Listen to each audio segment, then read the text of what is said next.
recording. Hello, we're on the air.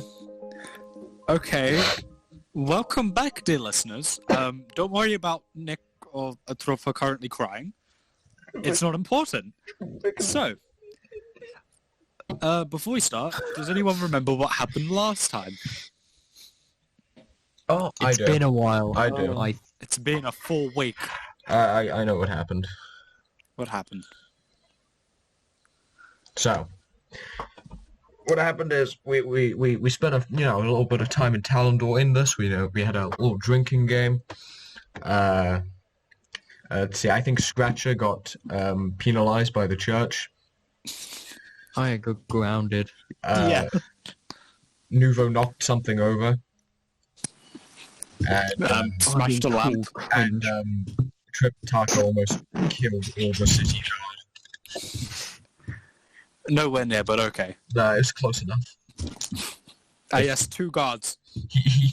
Tripitaka. Two guards in a very large city. He haunts the parks. Do you know how many lives he's claimed? At least one. At least one. At least 2, actually. Gods. So, just got my DM screen set up, so I have information ready. So, I will now give a recap, because I have to remember this, because I'm the DM. So mine's better. So, yours is very basic. So, last time, we fully got into Talendor, fully into the swing of the City of Trade, near the beginning of last episode. Whenever this goes up, like, we recorded the last episode, it doesn't matter. Recording's a little bit weird right now. Last episode, near the beginning, Darwin and Tripitaka talked to the tavern keeper at the Cat's Ear Tavern, and were asked about various services, where they were then brought down to the basement, where Tripitaka purchased for a hefty sum a brief, appointment with the Windwalker Library, which will happen somewhere in the 2 weeks. Darwin asked about various alcohols, after which they had a drinking game. Actually, no, before the drinking game, Scratcher, sorry, names. Scratcher went out and purchased some smut for a dropper. Never managed to get it to a dropper, because that night there was a drinking game for free drinks for the rest of the week. Party entered.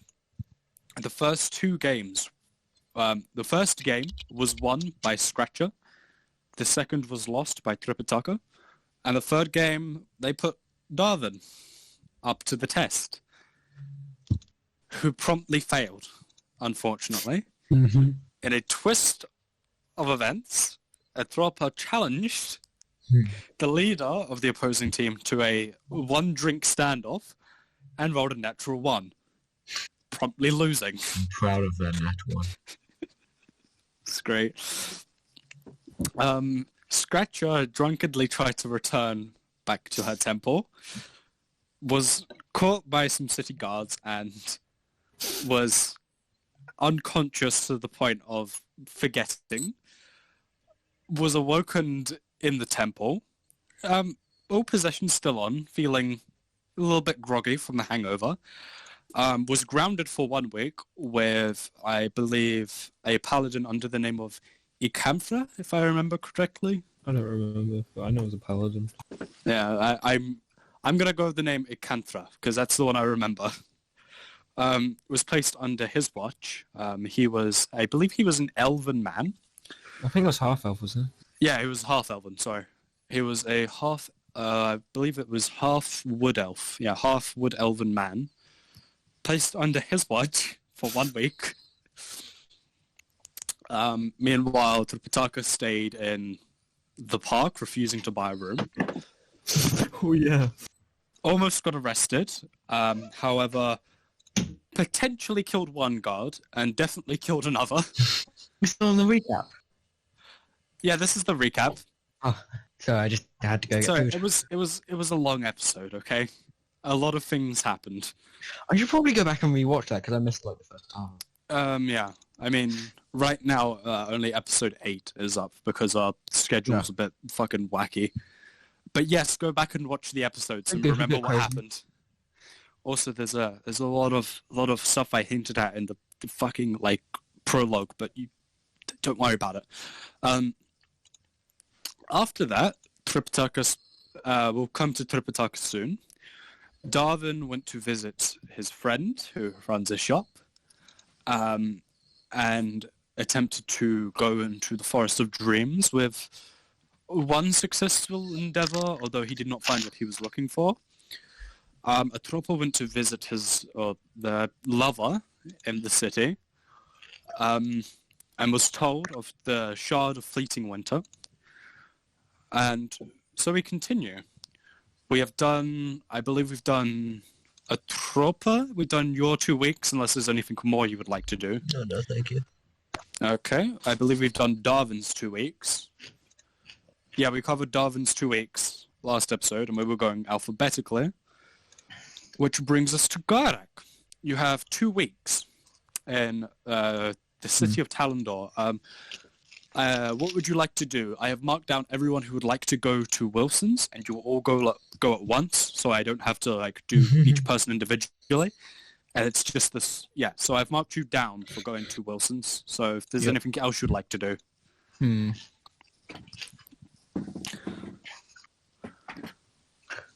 just gonna walk around for a bit to begin with, just see if I see any interesting shops. Okay. I would say we'll call this a perception check. There will be stuff that you just naturally find, but see if there's anything real special. First roll of the episode, 11. Okay.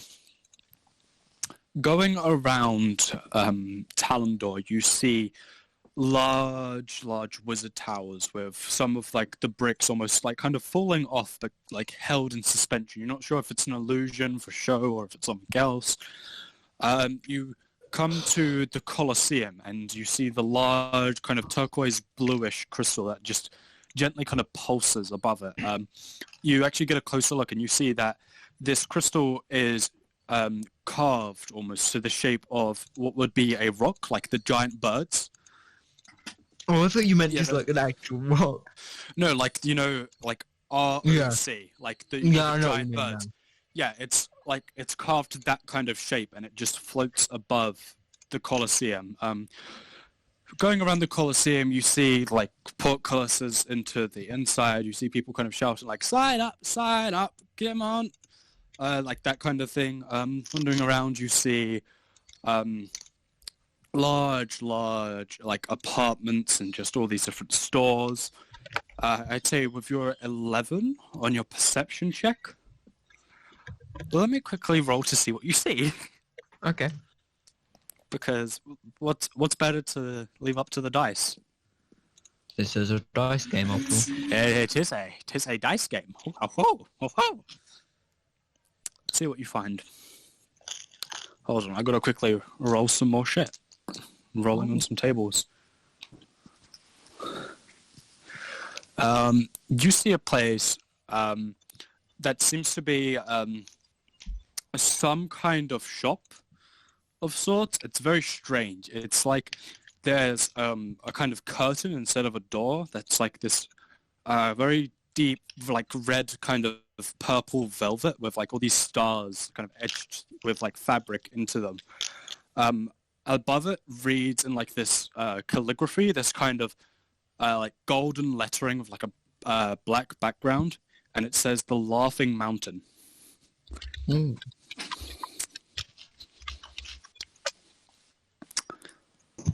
Interesting. That's so funny. I'm going to. What do you do? I'm going to go into this place. Okay, you approach and you kind of move the curtain to the side, and immediately just this very strong set of smells hit you. There's jasmine, there's vanilla, there's like this kind of rose smell, and it smells of almost incense, but it's slightly softer. It's not quite as strong or as smoky as incense. And looking in, you see behind the counter, you see this strange halfling. It's weird because they look like normal halfling, except there seems to be some kind of scales forming on their face and along their arms, and their hair is weird. It starts as like a kind of really dark brown that then fades into this very kind of golden color at the tips. As you look around, you see all manners of these different teas and tea leaves and what would be like a very crude version of tea bags. He's just currently reading a book. He is wearing these kind of very dark purple, almost red robes, like this golden trimming. Just reading a book. Hasn't really noticed you walk in. I'm going to make my presence known. I'm going to greet the man. You come up to him and you greet him, and he looks up at you, and you see his eyes aren't like the normal kind of irises. They are actually like slits, and he goes, welcome. So, what you looking for? Teas? We've got teas. It's been a while since anyone asked for a drink.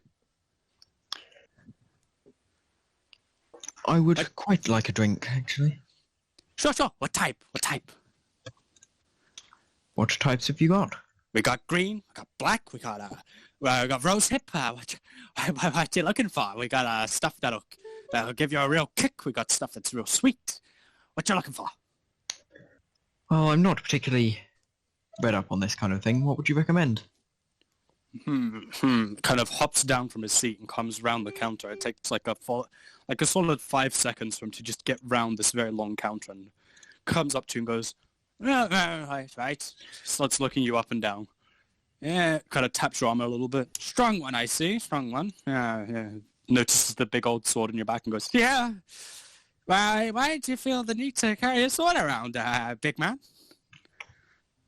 I typically am... I'm an adventurer. I carry it around for safety reasons mostly, and I didn't have any... Adventurer, I see. Your type, I'd recommend nutmeg and mountain flower. Hold on. He sets off and comes back with this strange, kind of boiling hot, kind of, not necessarily a pot, but it's like a cup. It's strange. It's like bigger than you'd expect a cup to be. Not quite a bowl. It's like the weird in between. Like relatively large for a cup. And he goes, take that up. And you see very dark liquid with what seems to be this very thin, kind of very dark blue swirl in the center of it coming out. I will drink. As you're drinking it, it's got a very taste of like it's got a very nutty taste, and there is a slight taste of honey mixed in that gently kind of overlaps with it. It's not necessarily sweet, but like once you're finished drinking, there is a very sweet, almost honey-like aftertaste.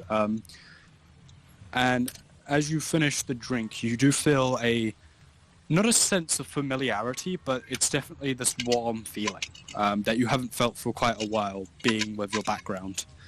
And he goes, so, yeah, how is it? Wonderful, thank you. Good. Glad you enjoyed it. Looking to buy? Yes. One second, I'm just swallowing food. Okay. Don't talk with the mouth, all that. Stop swallowing. That's fine. No, that's fine. Well, yes, I would love to purchase some wares. Sure. Would you like more of the teas, or are you looking for something else? Well, that was quite exquisite. I would be very interested in purchasing some more of that. Oh, okay. So, nutmeg with blue mountain flower. Okay. Got it. And he kind of hops down from his chair and just kind of scrabbles off. Good, like, 20 or so seconds go by before he comes back with, like, this small kind of, not quite cardboard, but, like, very thin wooden box. Very, like, detailed, kind of painted, like, almost embroidered with like this kind of paint-like substance, and he flips it open, and you see inside, almost like it's like a very crude version of tea bags that have just been neatly stuck in there all together. And he goes, "Yeah, this all together, 2 silver." 2 silver. I will hand over the 2 silver. Yeah, kind of takes it and puts it away. So, pleasure doing business with you. You said you were an adventurer, yeah? Yeah? I am indeed. You looking for some work? If you have a job, I would willingly take it on. Good. You know the forest just south of here? You know that one? Yeah. Forest of Dreams, that one? Yes, I do believe I am familiar with that place. They have some fey shit in there. You know, there's good stuff. People of noble birth quite like the teas with fey-like substances in them. It tastes quite exquisite. How about this? 2 weeks' time, or about that, whenever the mist will clear soon, don't worry. When the mist clears, I recommend bringing some companions. There is some truffle-like substances, mushroom-like substances that can be boiled into teas. And I'd like you to gather some for me, eh? I will. He's asking you to fetch drugs. And he's epic. I will do this task. Very well. What kind of reward do you want? I got a whole lot of things I could give you in exchange for this little task.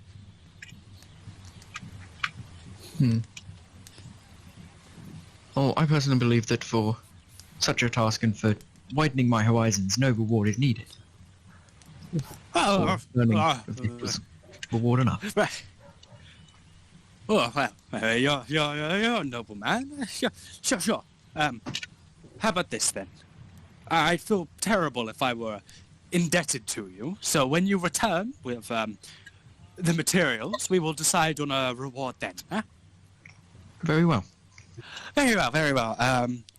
Just to seal the deal, and he kind of pulls up a small bit of parchment and signs a small bit and goes, just sign here, please. Otherwise, it's not legal contract work. I shall sign. Right. Thank you. It kind of takes the quill and ink back and puts it back onto the desk. And before my character is now packed of the Archfey Warlock. Yes, he was actually an Archfey all along. Fuck you. No. He continues and goes, well, before you set off, is there anything you'd like to purchase? Anything other than, the tea, which is being provided? Any other wares? We have a strange thing I'm currently concocting. I call it morning brew. Ooh, what is this morning brew? It's a strange substance I've been working on, based on the more blacker teas that I've been working on. And would you like to try some? I would love to. Very well. And he hops off his stool once again and comes back with a very dark liquid, and again, it's a boiling dark liquid in this a very dark brown boiling liquid in this small kind of glass, not quite mug. There's no handle, but it's like the kind of size of a mug. And he goes, just give it a little sip, would ya? I will take a tentative sip. As you sip on it, it tastes like very strong coffee.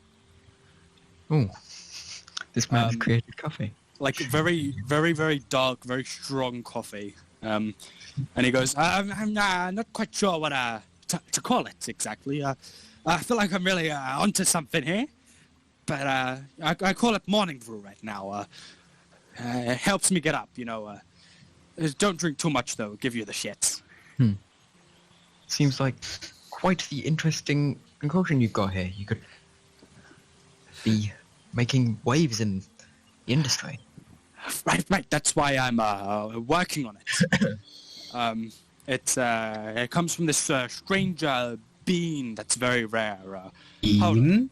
he kind of reaches underneath the desk, and you see like a kind of bonsai tree looking thing with these small what Garak wouldn't recognize, but what you would recognize as a coffee bean that are just slowly being grown at the top. It seems to have almost like a bonsai tree that grows coffee beans, and he goes, this little thing was sold to me by an adventurer like yourself.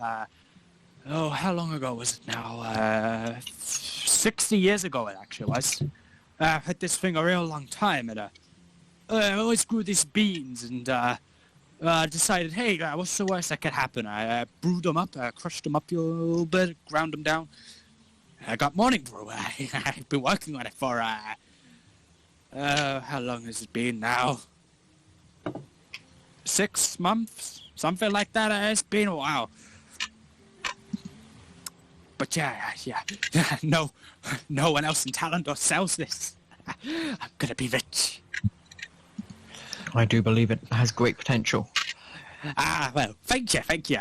So, when you return with these ingredients for the teas, be sure to come here and we'll discuss valid reward.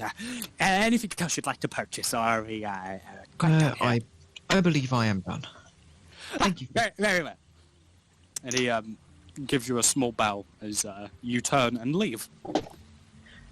That was a fine juncture there. Yeah. Nice little bit of flavour in the world. A little bit of flavour in Talendor. A bit of flavour in my character, mate, and I'm very concerned by that contract. Why are you concerned by it? It's one fine. thing if I've been taught one thing in my media, it's never trust contracts. Yes, Garak. Yeah. Garak, as you leave the shop and get about a street down, you feel the effect of a friend's cantrip fade. One shop in here? Yeah, sure. One second, guys, I'm just... Okay. He wasn't saying you lied. Well, so I know you were improvising, but like the way you worded the mushrooms really made it sound like something heavily illegal, and not something to make. You think? Well, how do we know mushrooms aren't legal in Talendor? That's a good point, actually. You know, psychedelics could be a regular thing people could take. You know, it could be something only the rich can have, because only the rich are allowed to have them. Yeah, different world, different laws. We get completely stoned out of our mind. Thank you for your infinite wisdom. The place you can find anything. You know, That's true.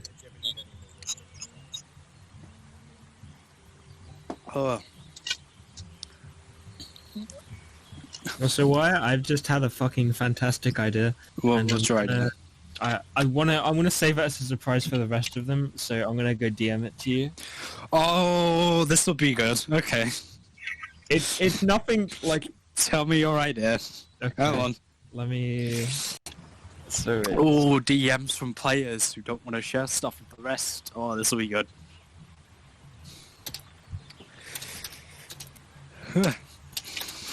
This will be good. My fucking... Oh my god, my cat.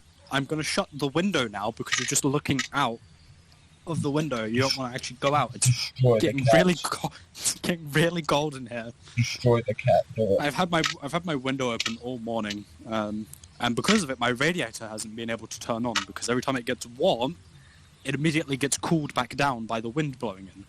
So it's like fucking minus 10 degrees in my room.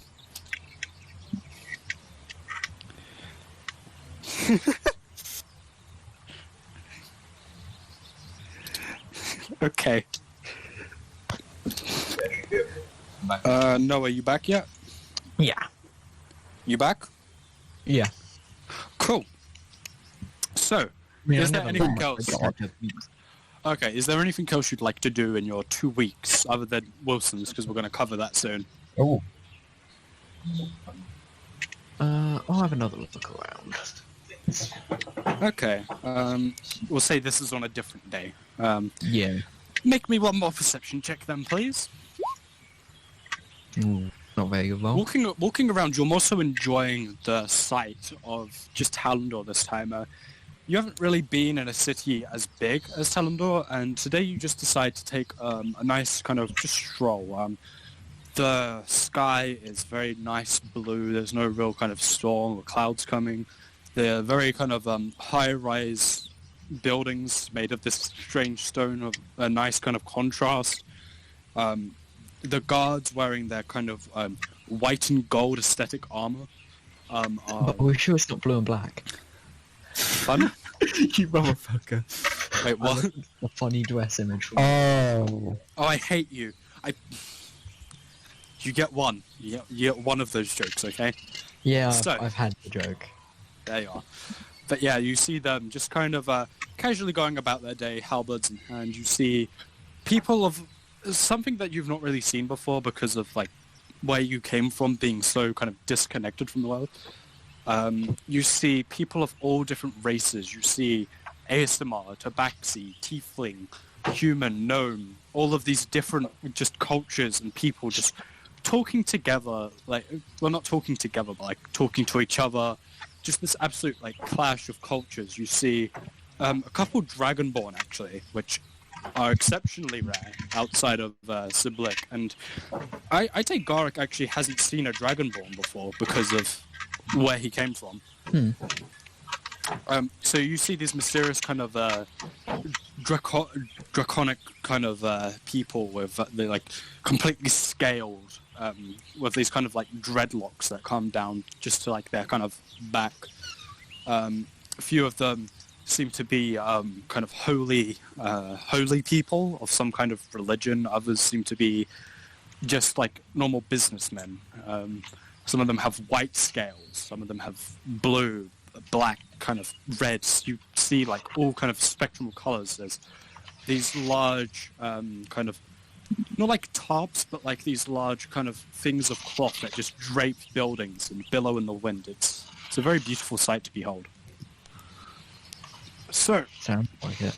that's what you do on your 2 weeks, because otherwise we're just going to be going day by day. I look around.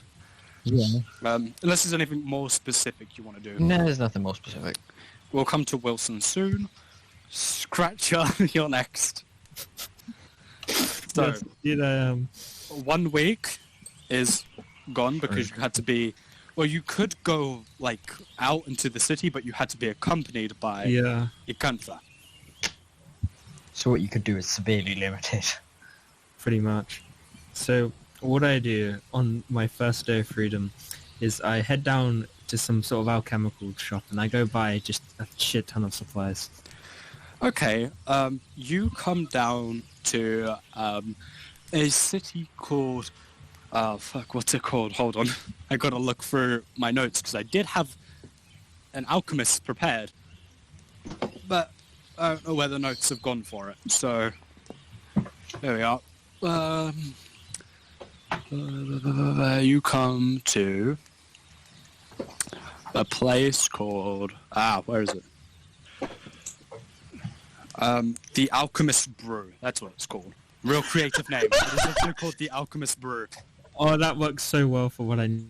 It is literally Need to called do- the okay. Alchemist Brew, and you walk in. It's got like this very heavy kind of wooden door with like these iron bands that come across it. You open the door. It is very dusty. You see all kinds of potions and elixirs just kind of bubbling off to the side. No one else is really in here. There is one guy who is this very thin human who is very tall, very thin arms, wearing these like comically large goggles that cover almost his entire face. He has like these kind of different lens that come down, almost like a zoom, who is just currently working on this elixir that's currently like bubbling in front of him. He's got like this shock of kind of grey hair that is like just this sideburns in the back. The top has been almost... With Scratch's passive perception, I'd say you notice a small bit of kind of black soot where you think he might have burned the top of his hair off. Oh, okay. Cool. As you walk in, he looks up at you and goes, "Oh, hello there. What you looking for?" I give a wave, and then I guess, Hello. He gives like a small wave back. Oh, okay. Huh? I guess I I write down. Okay, so I'm gonna go. I'm assuming that book I got has some sort of like list of starter equipment that you should probably buy. Yes, it has basic alchemy supplies, as well as I look up how much alchemist supplies actually cost. Yeah. So I go bring out the book and then I just point to the page with all the basic supplies. Starts looking through them. Yes. Looking for these, are ya? I nod my head. Okay. I think we do have them. You classically trained, or do you require training? Oh, okay. Okay. I'm gonna get tutored from some crazy old alchemists. Wow. Hold on, I could grab him immediately. And he doesn't necessarily walk. He kind of, on all fours, just kind of crawls behind his desk into the back room. No. You see him kind of. You don't see a ladder, but you do see him just kind of go up a wall and take down certain things and come back over and go, Spider-Man. Well, in total, we got 50 gold pieces worth. I slide over. 1, 2. He spends time counting each one individually. This is good. Scrapes them over. They're yours. They're yours. Scratcher, you may add alchemist supplies to your inventory. Cool. They are 8 pounds. I looked it up. Oh, have you? Okay. In weight. Okay. I mean, you can just. I think you can drag and drop from the Roll20 compendium. Too late. And I Jesus Christ! I slide over a piece of paper saying I would be honoured to be tutored by the wise whatever your name is. Thank you. No one's talked to me. No one's ever asked Luchas if they would like to be tutored before. So, what kind of training are you looking for, eh? Jesus Christ! You wanted to go and visit an alchemist? I gave you a fucking alchemist. This is not what I was expecting, but I'm loving it. When have you learned to expect the expected? That's a good point. Listen, I could have just gone with the normal kind of I am an alchemist. What you looking for? But no, Luchas. Yes. Sounds like a good name. So, what kind of training? I write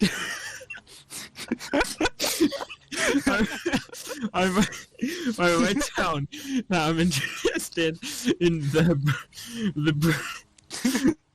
brewing and liquid side of alchemy. Brewing, eh? Well,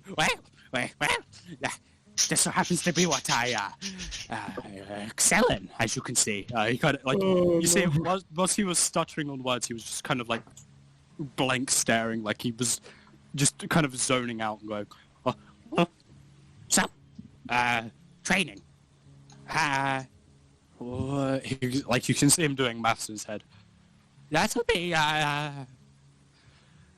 you need 3 weeks to get properly trained. No, we. I quickly wave my hand, and I write down, listen, bud, I got 1 week max.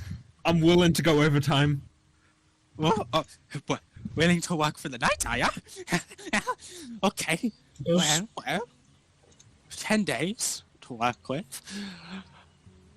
Well, how many nights of sleep are you willing to lose? I write down. Because I haven't slept in days. I haven't slept in weeks. That coffee thing could come in handy. I write down as much as theoretically possible. Suffer 3 points of exhaustion. Die. Wait, how many points can you get? You can get 6 levels of exhaustion. Wait, 6? Yeah, 6 levels of exhaustion. Whoa, I thought it was just 3. That's something. No, you can get 6 levels So of exhaustion. when do you get another level? On level 6, you die. Level 6 exhaustion, you die.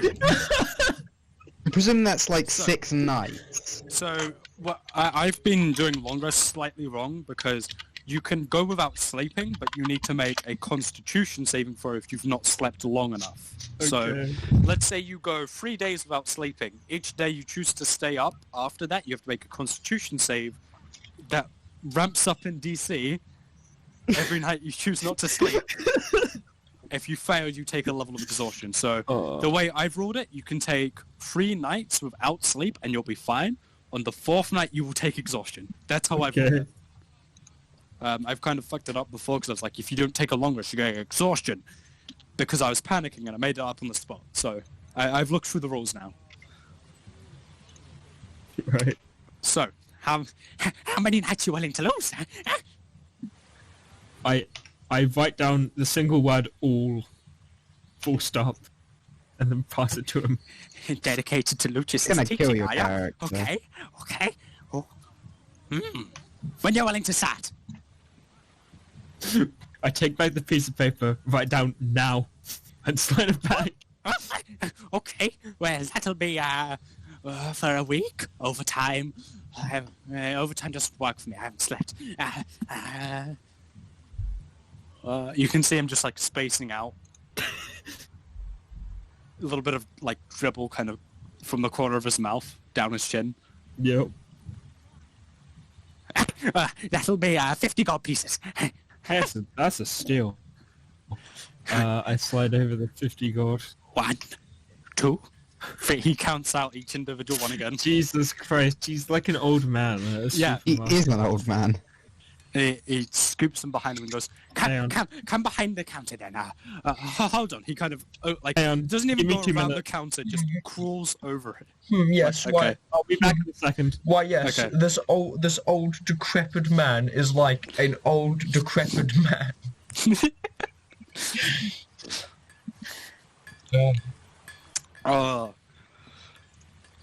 You wanted a fucking alchemist. We'll never see him again. He's gone to one of his medieval banquets.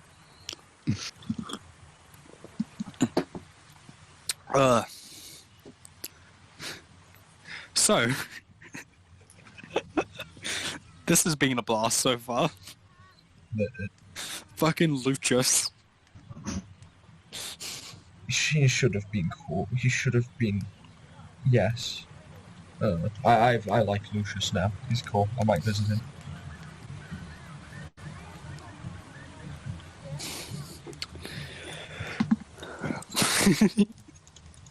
Fucking Lucius. I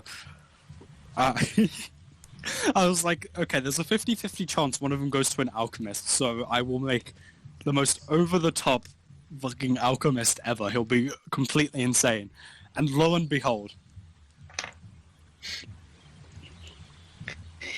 By the only person who's capable of, like, perfectly masking what they're saying because they don't speak. I'm so glad Scratcher went as well. What if we had the potion seller in this campaign? Potion seller. I require. I'm going into battle. Require finest potion. Has he actually gone to one of his fucking banquets? God, I just remembered yesterday night. Not even yesterday night. This morning. It was this morning. It was 2 in the morning.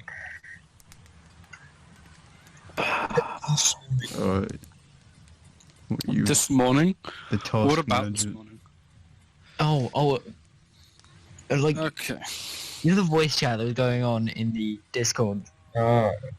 Ages. We went until like 2 in the morning. Why? Why? I don't know. We thought it'd be funny, I guess. And it was. Because we were laughing at Callum's computer not being able to run Photoshop and the task manager as it said. That's handle my own going into memory. battle by your strongest process. It's too strong for I sure do love it when college computers that are meant to run Photoshop can't run Photoshop. I'm very sorry. Oh, I'm back. okay, never Okay, mind. welcome back. So, continuing, he kind of doesn't even go around the counter, just kind of climbs over it and comes up to the front of the shop and flips the sign over so it says closed and turns back and goes, "So, You ready? Getting a closer look now at his like hands, you notice a few fingers are actually gone. Okay. Wait, have you guys ever seen Scary Movie? Yeah. Yeah. You know that little gremlin with the deformed fingers? I have no idea That's what what I'm you're talking imagining about. No. now. Take my hand! No! Pass me your other one! No, this My guy is like 6'5", but he's got like Fucking really long limbs that are just kind of really like long, spindly, like very thin arms and legs. This man is gangly. And he just kind of just moves around like a fucking spider and comes back over the desk and goes, "So, you ready?" And he will begin to train you in alchemist supplies. Oh wait, Oh, there he goes. you were saying I have like big body and like tiny arms and legs. Yeah. Remember the like big black thing from Spirited Away? No, it's the opposite of that. He's got very long arms and legs and a very small body. Oh, I thought you were saying he had a massive body and you body know- and like you know super little, thin arms and Little legs. Nightmares. You know Little Nightmares, the long armed guy. Vaguely. You know the long-armed guy from Little Nightmares? Think of that kind of thing, except he's also got very long legs. It's that kind of deal. Ellis is fucking stuck in purgatory. God. No. Game Oh, theory. that guy. Game theory. The potion shop is Janitor. Yes. That Except guy. he's also got very Oh. long legs. Game theory. Oh. The potion And shop is hell, and this is waking night method. That's Go ahead. that is. Do we? Oh, okay. Yeah, he's that kind of thing. Okay. Fair enough. So, the weather's kind of nice, isn't it? Well, Not really. Yeah, no, the weather is great. I love it. It's stormy. while Ellis is in purgatory, can I just say a troper goes out and finds a crystal fucking bead? Sure, you can go buy a crystal bead. Okay, cool. That'll be fuck. Hold on. I gotta look this up now. It's gonna be some gold pieces. I'll say it's 200 because it's just a normal crystal bead. Oh my god. My fucking Discord, man. Okay. 200 gold, you said? Yes, 200 gold for a crystal bead That's because it's a bead. Crystal costs money. So, Oh, Discord. welcome back, Ellis. Nothing's going right. Lucius will begin to train you in alchemist supplies. This will, Cool. I'll say, you can still go to Wilson's. It will take 10 days if we include the lack of sleep.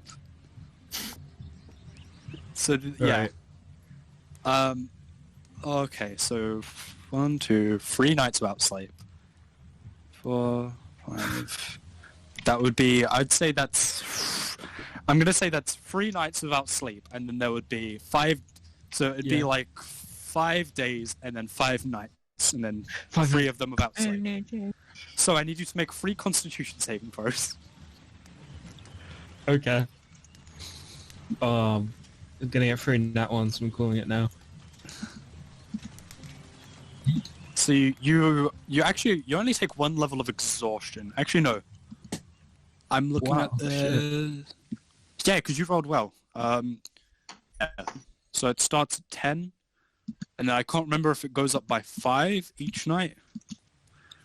Fuck it, I'll say you pass 2 because it's a 19. So you only gain 1 level of exhaustion. Surprisingly motivated to learn how to use alchemist supplies, and by the end of it, without losing any fingers, luckily, or going insane, though you are. Do you even very have tired. fingers? You're a bird. No, he still has fingers. She still has fingers. Yeah. Because she's still like a humanoid creature. I don't think Scratcher has thumbs though. I'll have to No, check. I don't know. You I'm can't gonna have to go game. look at Kenku quick. Scratcher can't Kenku game. format. See what I can gather. Yeah, it doesn't matter. It's flavor. It's purely Scratcher flavor. is incapable of gaming. So, though you feel at times you are about to lose it with the lack of sleep and the constant blowing up of alchemists, like, supplies, luckily Lucius doesn't charge you because he's a senile old man. I'll let you have that. You forgot. So you gain proficiency in alchemist supplies and can now use them. So if you just drag and drop alchemist supplies onto your character sheet, Yeah. yeah, you would be able to use them.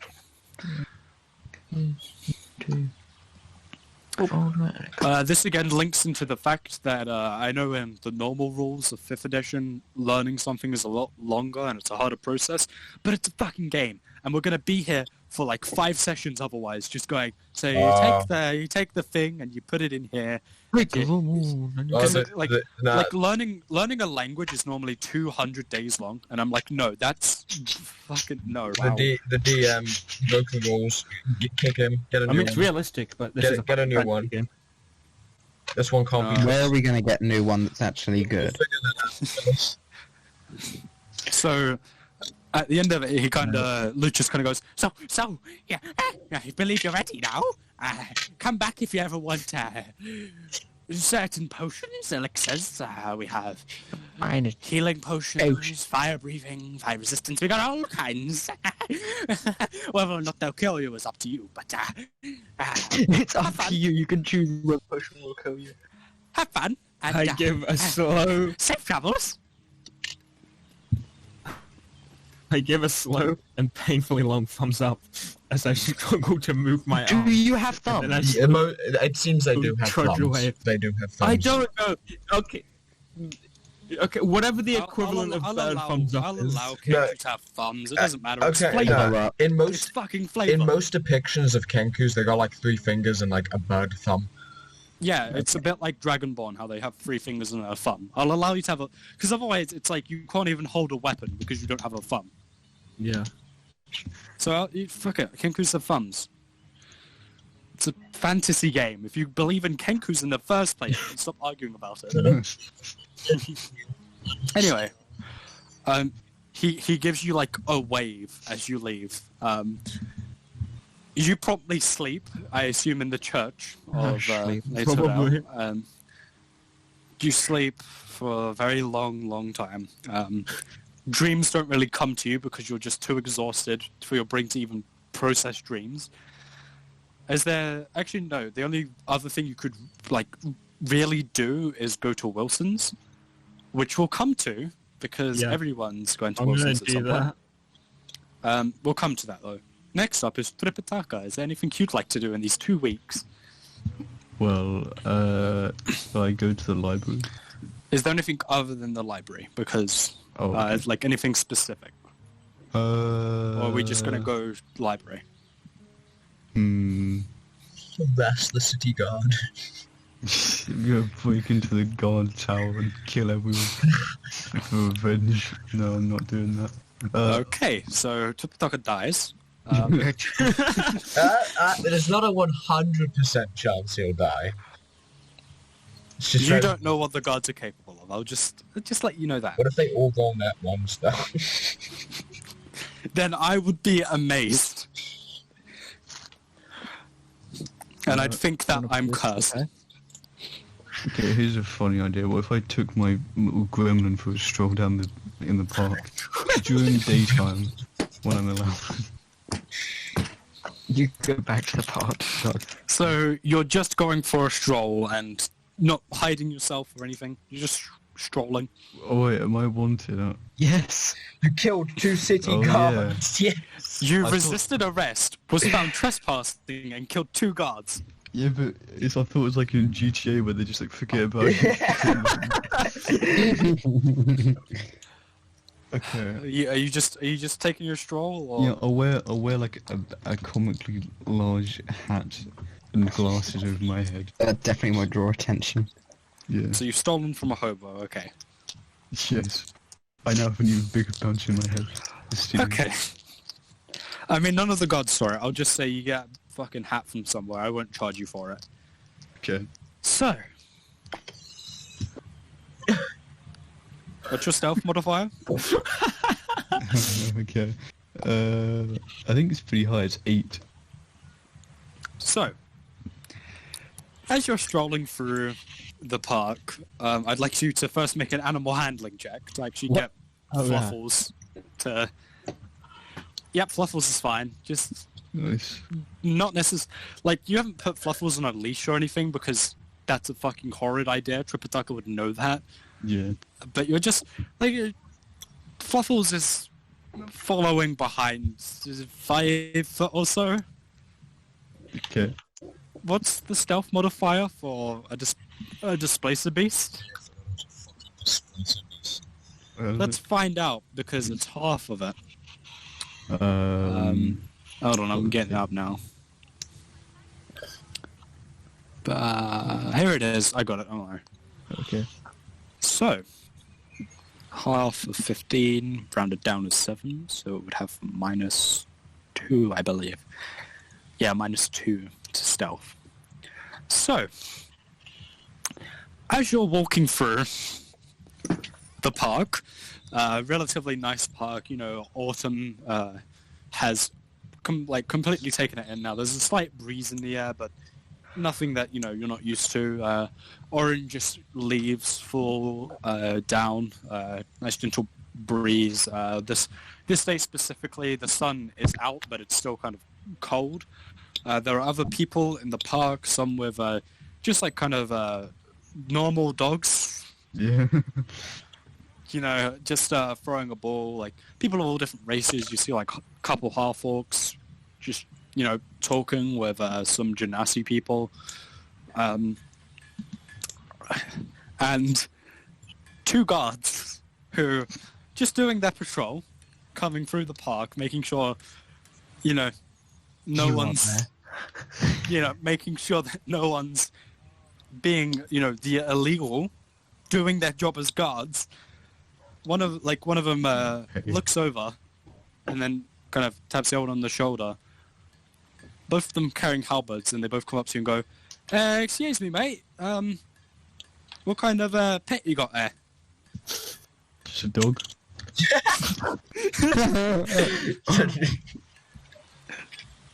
Looks over at the Displacer Beast.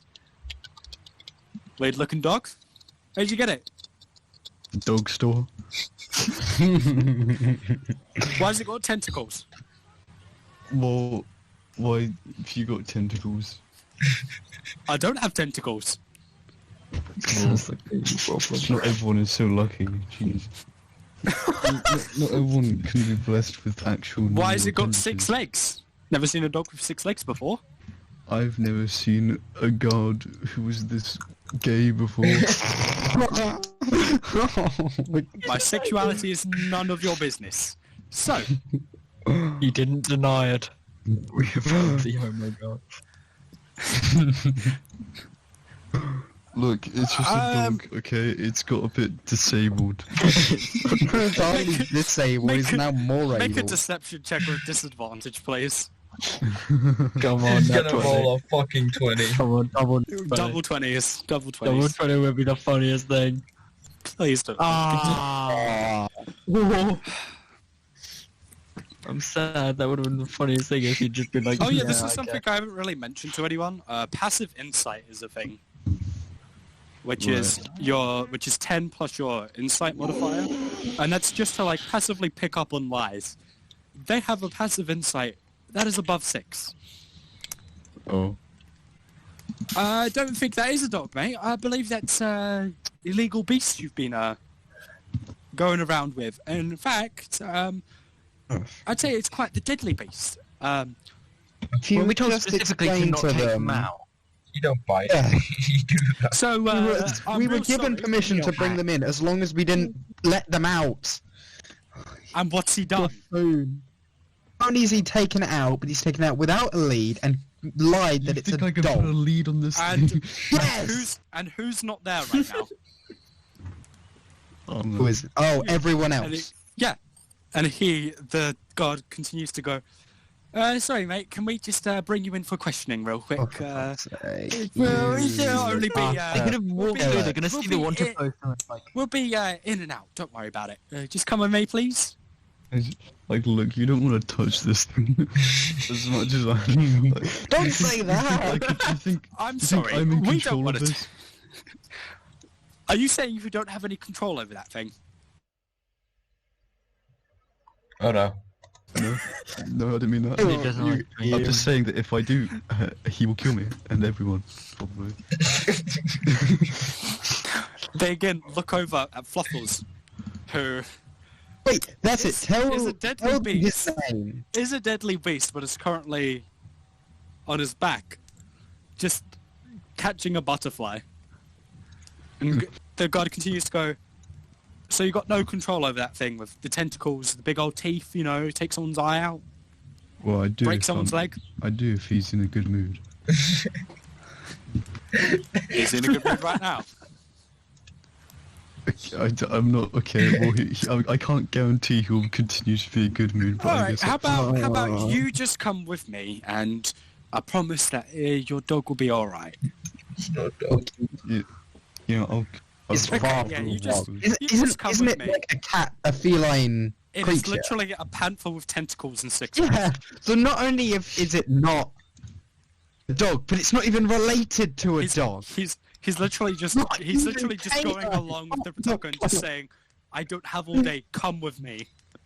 And he's just going, "All right, fuck the voice. So if you could just come with me, don't worry, it'll just be a quick in and out. Just come down to the guard station with me, would ya?" You know, I don't want to kill another 2 guards right now, so I'll go along with Doc, you realise they're going to unmask you. Connect gonna the see dots your about the poster ones on the posted. wall. Probably in the guard station. Say It is in the look guard station. I know it's in the familiar, guard station. and he reaches behind him and pulls up a. I small also know this parchment because when I went in And to begins do to my unroll weapons, it. I saw the wanted poster. They're and gonna. compares it to your face. You wouldn't happen to be a monk, would you? Actually, looks you up and down. All right, you're coming in with me, sir. That's my brother. Please come peacefully, or we will have to use force. Yeah, okay, I might have to sick Snuffles on this man. Are you gonna have to go game mode to wipe out every guard? Okay, very well. Hold on. Kind of taps his elbow against the other Wait, one guard's moment. elbow and gives a slight nod. The other guard pulls up this crossbow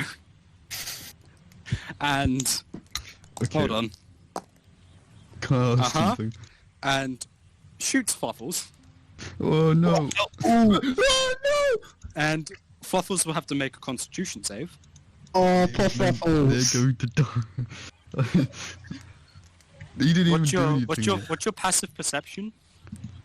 yet. See. 8. He fails. So you see Fluffles. Ooh. This small kind of not necessarily like a dark crossbow bolt, just sticks into Fluffles. Fluffles lets out a small like kind of whimper. Luckily it was non-lethal, and Fluffles like panics for a bit and then just slowly falls to the floor asleep, just heavily breathing. What was that, like a tranquilizer dart? I don't know, what do you think? The guard continues to go, alright, now that your Fluffles have been dealt with, would you mind coming down to the guard station with us peacefully? Oh, looks like we don't have a problem now. I'll be on my way. No. Sir, you are coming to the guard station? Can I bring him with me? I don't want to just leave him in the middle Yeah, of the well, park. we're not going to leave him there. And you see the other guard has actually gone over and picked up Fluffles. Okay. How does Fluffles react? He's Fluffles asleep. is asleep. Oh, God, you just want to get Continue. some exercise. Okay, I'll walk with them for now because I'm not sure what else. I don't want to leave. They walk you over to this guard station. It checks in with the not the warden, but like the guy. I don't want to say receptionist, but that's what they are. Like, you know, the ones you have to check in with, like those. Yeah, All right. Who you got there? Some ruffian, you know, one who's wanted. All right, bring him in. Door opens, and you are brought into a room where you are sat down across from one of the guards. The other one, nowhere to be seen. The one with Fluffles, nowhere to be seen. And as you walk into this room, I need you to make a charisma saving throw. Oh, okay. Uh-oh. You feel... Oh wait, no, I'm at a actually, disadvantage. yeah, re-roll that normally. So re-roll with normal. Still foul. You feel the effects of a Zone of Truth spell come over you. You cannot knowingly tell a lie here. Okay. I should just kill the guards. Why are you the postal guy? I don't understand. He just sits across from you and goes, "Alright, well, we can either be here for however long you want, can throw you in jail if that's what you also want, or we could actually get down to business. So, is that or is that not a deadly beast?" Down to business. It's not if you're nice. Okay. You see him note down some things. Are you not the man in this picture? And he pulls up a like a kind of inked out kind of portrait of you on a wanted poster. I've never seen this man in my life. You can't lie. You can't lie. You never looked in the mirror. You have two choices. If you do lie, they know. I'll rule this because you are a player. If you do lie, they are alerted. Tell me the truth. You can tell or you can avoid the question. Or you can just not speak. Oh yeah. And he goes, I ain't saying nothing. I want my. So you are okay. Rolls it back up. So we can do this one of two ways.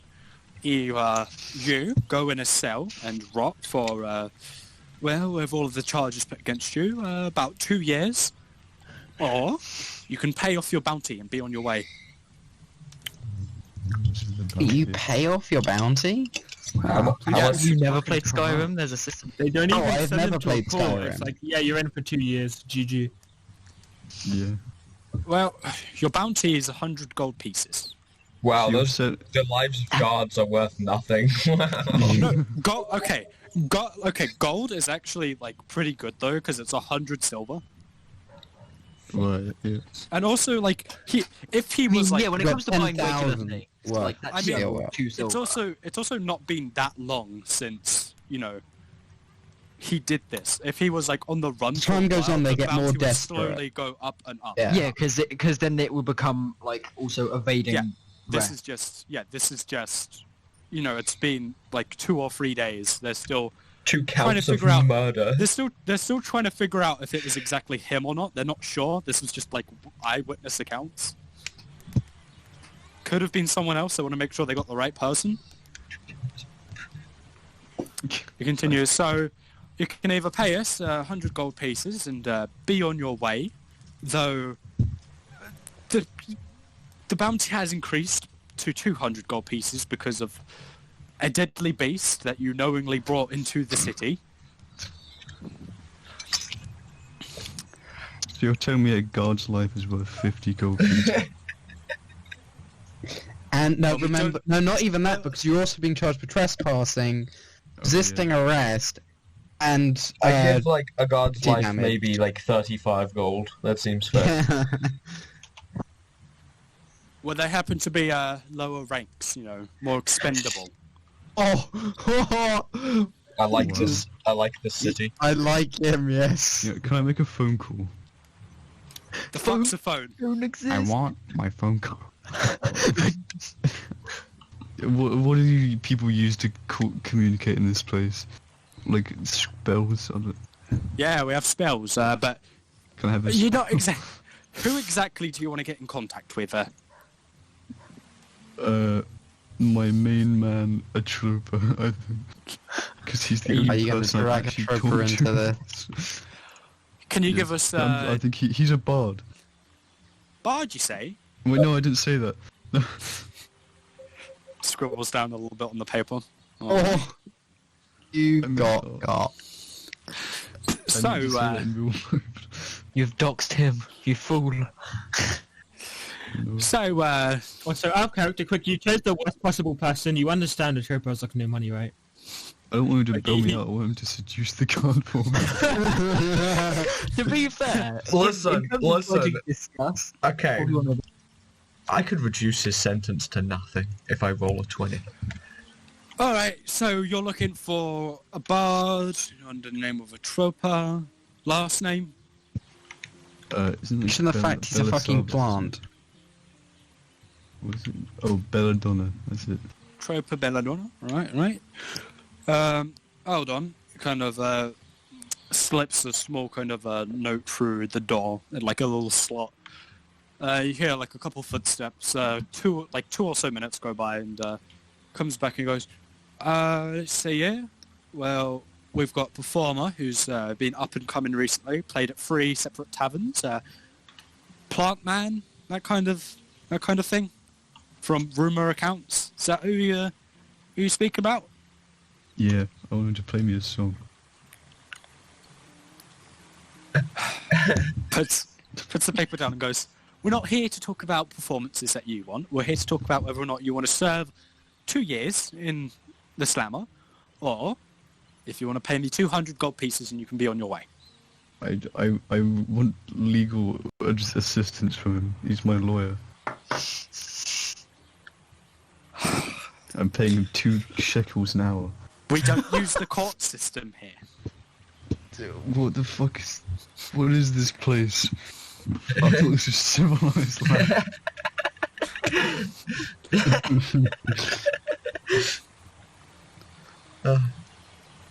So I Look, can't I'm giving you a wind.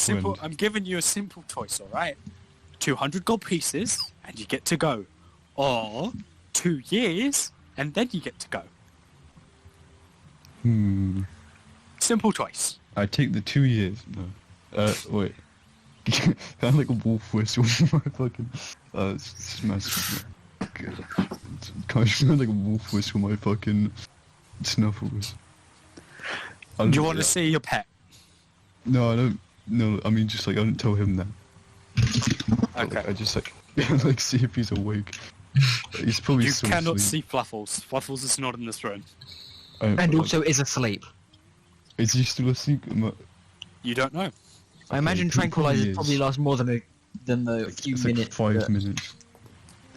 Okay, fine. Do I even have 100 gold? You can literally I see only it. have 72.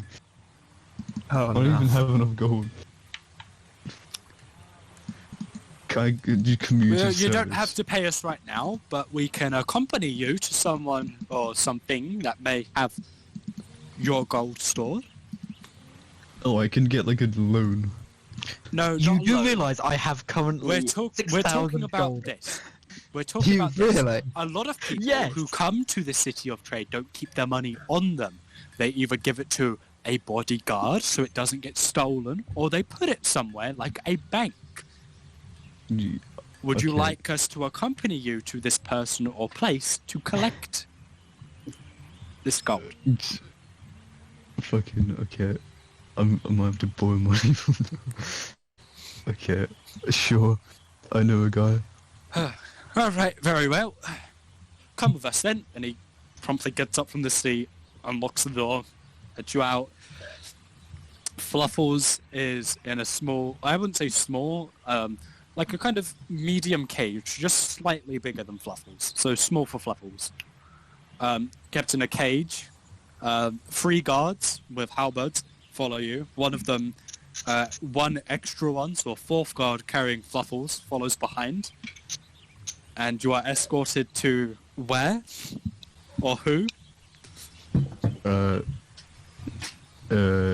Galak. I'll try and find. I don't know where he is though. I don't know how I'll find him. Roll a survival check, please.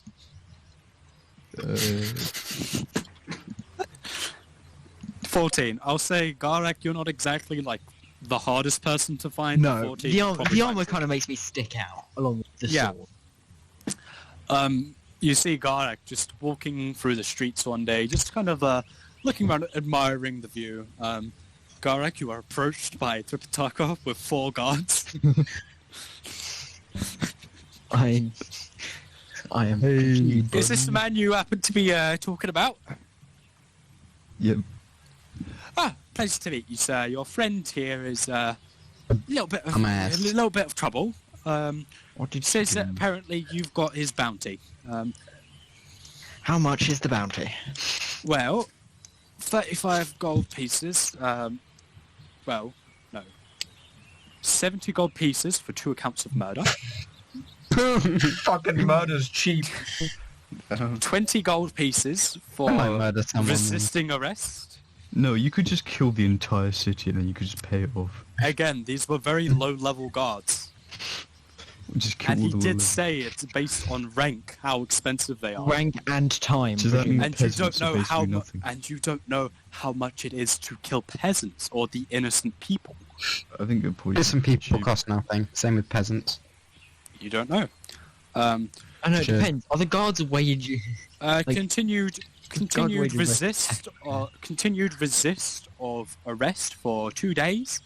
Tax on an additional 20 gold pieces, so a total of 100. However, recently it was discovered that he willingly brought a dangerous beast into the city, so we've tacked on another 100 gold pieces for the potential lives that could have been lost. So 200 gold pieces in total. Very well, I shall. I'm just going to hand over the 200. You should probably explain the situation with the animals and explain we were allowed to bring them in. We weren't allowed to take them out of... Darwin, are you there? Nah, I don't need to bother, because I'm paying the bounty, so... character. So you're To just be fair, paying the everyone bounty. else knew that. So We weren't allowed, you're and just he taking decided to take it out. He Yeah. just No, takes I- the 200 gold pieces from you and hands them to another guard who begins to count them. Right.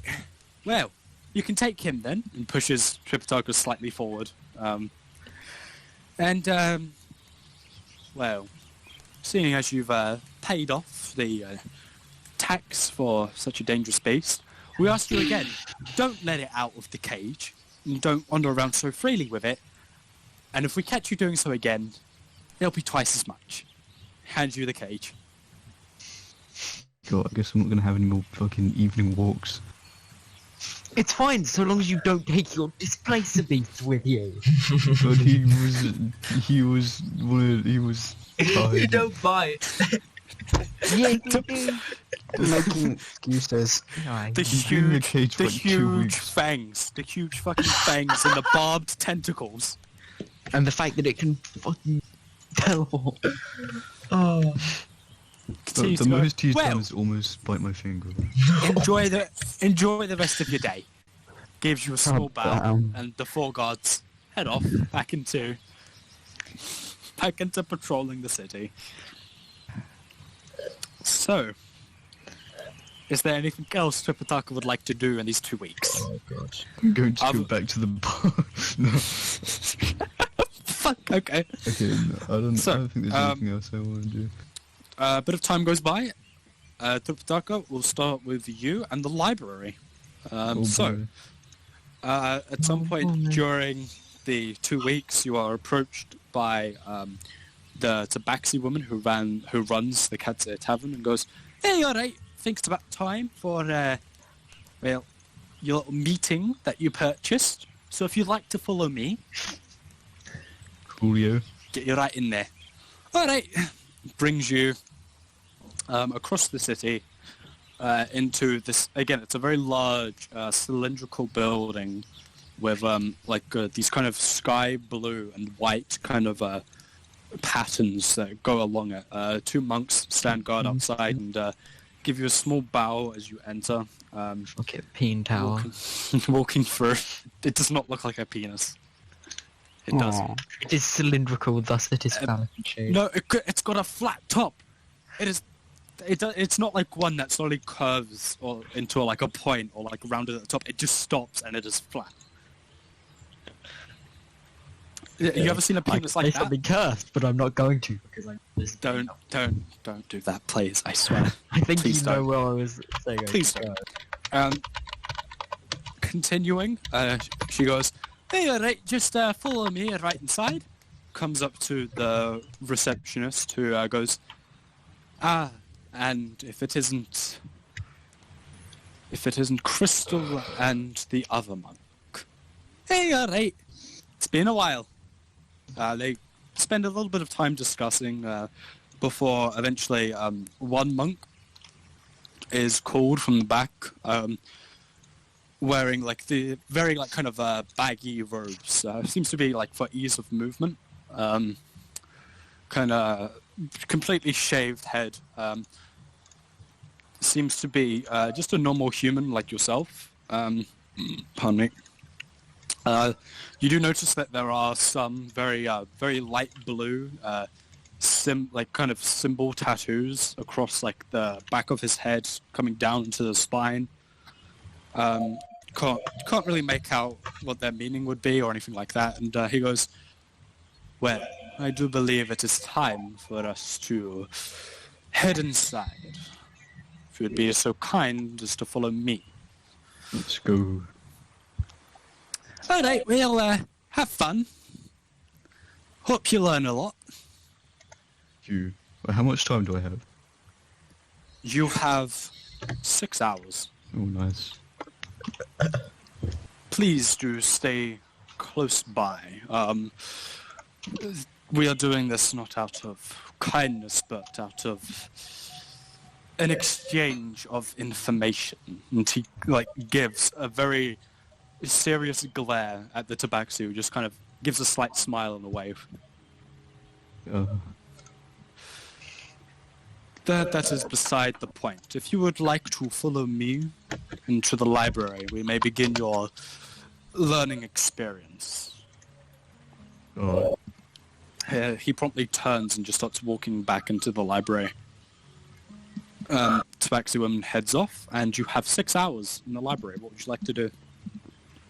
Okay, well, I guess, okay, I'll have a look around, see if anything interesting.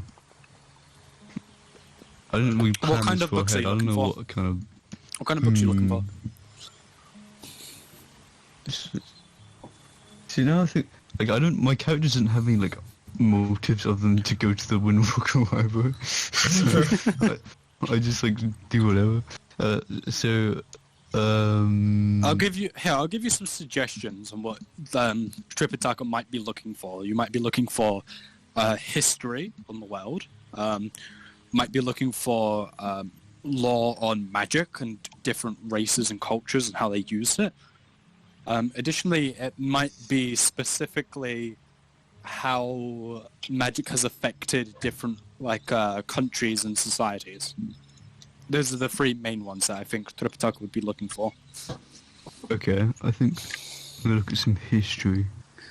I'm gonna look at some history. What history or what country are you specifically looking for in history? Give you a bit of time to look through the various countries. Is it on notes and information? Yeah, it's in notes and information. Whoa.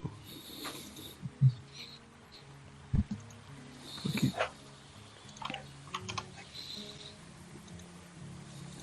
You know, I think probably this one that we're in, like maybe like this town, this city. What, you're looking for stuff in Talendor? Yeah. Okay. So, you find a very old book. This kind of brass, almost golden leather with this kind of very dark blue embroidery. Reading the title, it is called I've got it somewhere. It's called The Rock's Talon. A brief history of Talendor. Is this the book how long do you wish to read this book for? You've got 6 hours. I'll read it for like an hour. Okay, in an hour with your kind of average reading pace. Oh yeah, and the guy who is like escorting you is keeping a very close eye on you, and is like not leaving your side for a second. Definitely, very keen eye, very close watch, and as you start to read through it, you begin to learn of Talendor. You learn that in the beginning, Talendor wasn't really a city. It was a small outpost where, adventurers would come through because it's so close to Shimagiri and like the other kind of major cities. It was a good kind of touch point between different countries. As different people came through, however, different cultures began to kind of morph into this one thing. It became a very big trading outpost. It became a good port. Pardon me. No. I'm sorry. No warning for you. Better time goes. A little skipping ahead, maybe 20 years. Of the rest, for about 20 years or so, it's just like a normal kind of portside trade town. Nothing really out of the ordinary. Just like accounts of this came from here and went here. These two have a very good relationship in trade. Like very simple stuff. A bit of time goes by, and you hear of the Great Rock Attack. You know the giant birds, like ROC, those big giant birds?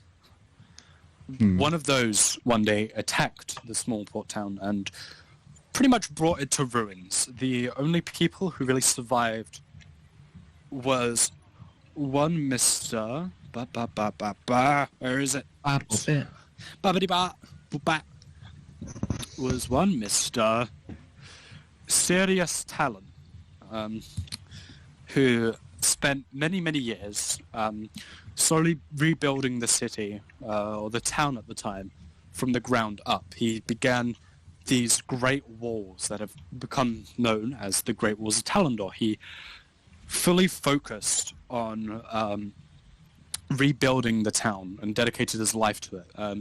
And when he died, he founded the words don't work for me. The Talendor High Council, that's it.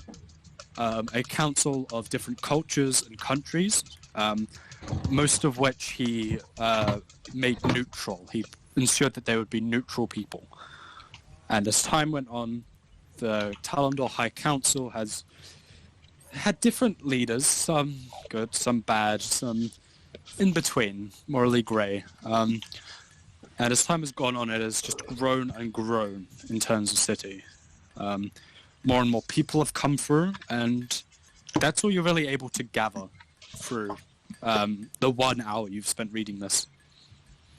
Okay. Nick, are you okay? I am. What do you I want? think... Because you have monkeys. Yeah. They've escaped again. I can't tell if it's monkeys or if it's you. You know, aren't we all monkeys at the end of the day? Aren't we all apes? So that's what you get in the 1 hour you choose to read that book.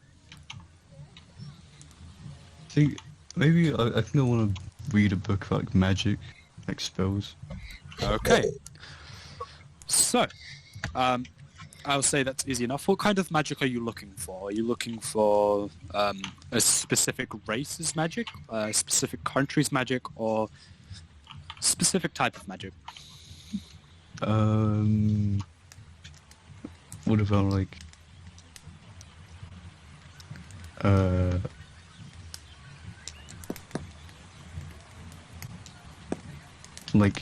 what kind of like magic that you can like enhance?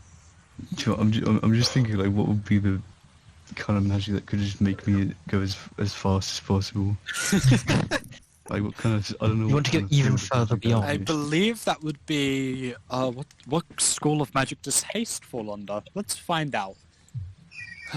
Haste. Something strange. I feel like it's transmutation, but I'm not sure. I believe it's... Hold on, let me take a look. It is transmutation, so yes. It would be transmutation. Okay. What in that? Do you wish to read up on transmutation then? Yeah, that sounds cool. So, you pick out a book of transmutation magic, and that's where we're going to take our 10-minute break. Oh, wow. Because it's already like 3 o'clock. Oh yeah.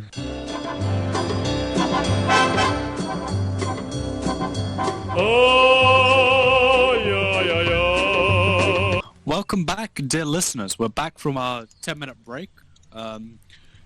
Noah, or Gardax, sent me a little bit of homebrew, which probably won't be using if we You do. know what? I'll We edit could it slightly. we could make a bonus episode like balancing this. I mean, Okay. I'm tempted to do that where I just make homebrew classes because I've already made Path of the Windwalker. I've made that one. If anyone wants to look at that, it's on D&D Beyond. You feel like at the very least it could give an idea of how to I mean, I've also made balance things for the viewers. I've also made homebrew creature on D&D Beyond, and I've also made a homebrew race on D&D Beyond. Might include it if anyone wants to play it, but until character death is a real thing, then I'll reveal it. But until then, Character Death 2, Electric Boogaloo, let's go. I already have a character prepared, and I hope I get to use them at some point. I'll tell you what the homebrew race is. It is half kitsune. Ooh. Yeah, I was like, Sounds like this it'd be doesn't good. exist. It sounds like it's good for a charisma class like a. Oh yeah, I've given it an ability where it's if you've known someone for 10 days or more, you get advantage on persuasion checks. That's like, it's just a neat little ability. You learn their weaknesses. You learn how to talk to them because they're like, it's not important. We'll make, yes, I don't mind recording homebrew classes, races, making. I'm just thinking Fine. making and balancing homebrew is quite an interesting thing to do. I have a question. Balancing homebrew is hard as hell. Anyway, yes. How many unique items can I make? You can give me suggestions. I mean, I've already got tons of homebrew magic items. Some aren't in shops because they wouldn't be in shops. Continuing. I'm sorry, some of them aren't made by, Wilson of Wilson's Wonders. He's only got so much time on his hands, Possible! Continuing. When we left off, Tripitaka was about to research transmutation magic. So, you pick up this very dusty and old book. Not quite falling apart, but you can tell some of the leather is in very bad condition. The pages are very dark, kind of yellow. Some of the ink is faded in places. And I need you to make an intelligence check to see if you can make out what some of it says. Okay. This is a very, very old book. Let's see. Ooh.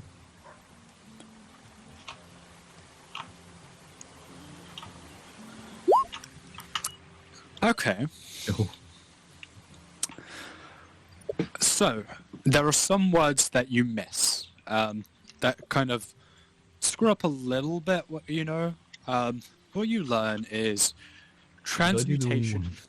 No, that was intelligence, that's fine. Oh, okay. It's just there's two different intelligence. No, there's intelligence saving throws and there's intelligence checks. There's a slight difference. You did do intelligence, though. So, reading through, you learn that they're great cities. Actually, how long do you want to read this book for? Is how I should start this. 2 hours. 2 hours, okay. Reading through, you learn that transmutation magic is turning one thing to another, or combining two things, or editing how things are at their very kind of essence and core. You learn through this book that transmutation magic has been used in the Thousand Year War. It was used to create barriers on the battlefield to enhance a soldier's ability to survive and move and, generally deal damage. It's very kind of a buff-debuff kind of magic, or like elemental create things type of magic. You learn that there were great transmutationists whose names you can't quite make out because the ink is too faded. You learn that the Great Walls of Talendor, the crystals used, actually take magic and convert it into a type of kind of defensive bubble that's activated when it's under attack. Though what the bubble actually does is lost in the book. The ink, again, too faded and unrecognizable from languages you can read. you continue to read through and you learn of soul stones I mentioned earlier. They can be transmuted and they make very good components for transmutation magics, but naturally having elemental aspects to them. Great transmutationists who used fire quite often brought huge rubies that they would then use to sustain a fire for an extended period of time, or great ice wizards would use great opals to freeze over entire regions if the need was so called for. Reading through the book, rumor has it that the Eternal Blizzard to the very far north uses great amount of transmutation magic and manages to sustain itself through mysterious means, though magic is certainly being used to sustain it. And that's all you can really learn in the full 2 hours. It's quite a bit that you've learnt there. So, you have 3 hours left. What would you like to do? Gain anything from just continue reading that book for the rest of the time? Do you want to, or do you want to read something else? I think it would be best to focus on one thing. So, you go continue reading that book for 3 hours? Yeah. So, continuing to read this book, you learn the Age of Arcane. A lot of transmutation magic was used. It's considered the simplest form of magic, as it is very elemental based and very easy to translate and imagine into the world. Not like an illusion where you have to imagine a huge scaled beast and pull from weird shadow-like material. It is like pure energy. It is fire. It is earth. It is in the world itself. You learn that... sorry. Trying to get the lore sorted out in my head. I've got it written down, but it's not chronological because I'm a dumbass. So, as you continue to read, you learn that Runic Magic was originally transmutation that someone took to the next level. You learn of various runes that people have used over years that have been scratched into certain places. Religious sites often use divine runes, though not transmutation, so it's only touched on in this book. You learn that transmutation runes often are used for traps when someone is trying to defend their home, or for warding, to create a stone wall whenever someone steps somewhere. It is also used... what's the name of it? It is also used in the creation of pretty much everything. Everything has a little bit of transmutation magic in it, because everything comes from the same base elements like air, fire, water, etc. And everything is just a different transmutation from that. So transmutation magic is often considered the most versatile, however it is not as specialized as the others. The book also touches on transmuter's stones, the things transmutation wizards can actually create to give them certain benefits. And a large name that is written clearly enough for you to pick up on here. A large name by the name of... Where is that? Sorry, give me just a moment as I dig through all of my lore. Where is it? By the name of Ascentine Steelhammer, an ancient dwarven mage. He was the first one to really create a transmuter's stone, and was the first one to really experiment with the idea of giving yourself the ability to see in dark, or whenever you cast a certain spell. First real big transmutation wizard who lived in the Age of Arcane and died in about 2058. It's all you're really able to gain with another 3 hours because, having to go over and making sure you read certain things correctly, certain town and city names of cities that no longer exist, and there's only certain amount of stuff in a book. I'd say you get about halfway through that book before the monk who's following you goes, and I do believe we are done here. So if you wouldn't mind accompanying me to the exit, it would be most splendid. Oh, yeah, I really want to steal the book, but I don't want to. Yeah, I can't. It's a library. Can't you check it out? Can you do that? Do you want to ask? Sure. Ask him. Can I check this book out?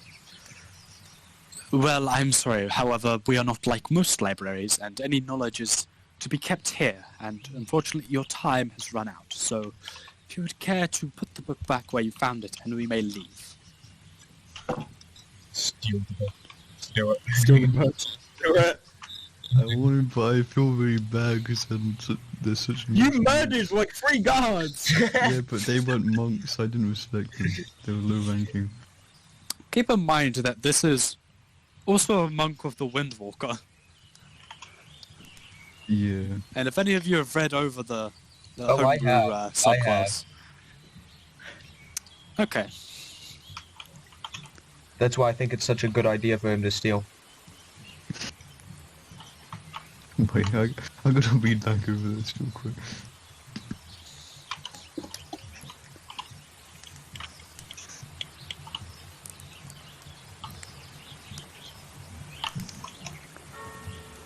Okay. I read this like months ago. I don't remember what it said exactly. I literally released it last week. Months ago. That was like several years ago. It's like 10 years ago. We have the time. We have a. I swear you released that fucking time before traveler. last session. I released it last week, yeah. We have a Or fucking time either that traveler or on the earlier this week. I released it fairly recently. I thought did you release like another thing before that? Yes, I released Scintulin, which were the homebrew animals Oh yeah. that Scratcher has. It's the 26th of September. What the fuck? That felt so long ago. Okay, Yeah, it's not that long ago. It's only the 4th of October. Wait. Yeah. Hold on, I gotta Google what moths eat. Gentle gust. They're gonna blow me over with wind. Moths eat clothing. I mean, gentle That they do. gusts are also just like stunning strike, but like you can do different things. One of them can make you blind until the end of their next turn. Okay, is this the same monk who saw me steal the last book? This is Windwalker. So that subclass. All of the monks. Is it the same exact guy? All of the monks in the library have that subclass, or at least are like 3rd level monks. Right. I mean, like, is this in particular guy the same guy he showed me around last time? No, this is a different guy. He seems to be of a slightly higher station with these strange kind of very light blue tattoos that come down the back of the head, down the spine. Wearing this like very baggy, not avatar, they're not arrows. And it doesn't come up to like the forehead, it is just like the back of the head down to the spine. The other one? Yes, Windwalker. I'm just Avatar. saying, he might be a blue guy. It's not You know the blue Fuck people you. from Wrong avatar. Okay. But yeah, he's wearing these very baggy robes and has been keeping a very close eye on you this entire experience you've been here. Oh, I should have worn like a trench coat into the fucking thing. Do I still have my hat? No. Oh. God damn it. Okay, I don't really... There's really no place I can put it in my robes, is there? You can put it in your robes if you want to try and steal it. Have you considered also not committing yet another crime? Sir, No. fellow monk, what is that book-shaped bulge on your book? Oh, that's This is your book. Yes, the monk who has been watching you this entire time. Notices your book bulge. Oh, can we ban Noah? Can we ban Noah? What's this? What's this information you have? Can I? Notices your tome. Distract him. What are you trying to do? I'm trying to think of something I could distract him. There's no. I think the monks are smarter than that. Wait, let me look at my abilities. Yeah, actually, I feel like we should all do that, and let's just look for what everyone has, because you might have things that you don't realize you have. I have very. Yeah, I'm constantly aware of the many abilities. Yeah. Stunning. All like 20 something. Stillness of mind. I cannot wait for him to try and attack this monk who has just already gone out of his way. Sometimes you have to do things in the pursuit of knowledge. Yeah, but you don't have to do this. No, I do. Where else am I gonna find this book? This is too good. There's a thing. It's called asking. You can ask them where they got the book. Asking's overrated. You already asked him if you could take the book, and it said no. There's probably there's like the only copy in existence, probably.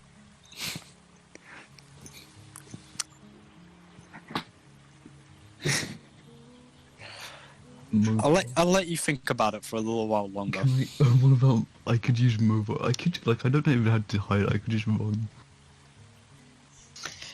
Are you going to commit yet another crime? Wait, how long? Wait, how long in the timeline? Like in the 2 weeks? What day am I on? I'd say you're about. This would be 60. Actually, no. Hold on. I'm thinking about our weeks. This would be about 11 days in, and weeks in this world are 10 days, and you've got 2, so just over halfway. Okay. I'm not gonna hide out. Okay, I'm gonna just like, can I just like scribble down like an IOU?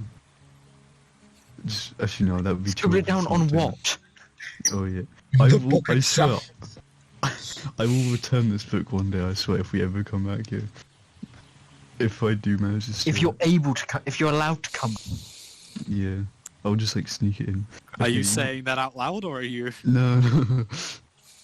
Okay, I'm going to. Okay, I'm gonna try and hide it in my room. So I need you to make we'll call this. Be sleight of hand, wouldn't it? This would be sleight of hand to hide it in front of them. Sleight of hand, presumably. Because you can turn around and try and hide it, but they're still watching you. I feel like disadvantage sleight of hand. I'm just gonna disadvantage sleight of hand. Actually, no, I'm just gonna versus, you're just gonna run. Yeah, it's no way. What's your movement speed? Well, can I use mobile? So the movement is 60 you feet. do. Yeah, you do. Yeah, that's just your movement speed. So you have 60 foot. Oh, okay. So you're just running. Yeah. Just go as fast. Okay. As you go to bolt, oh my god.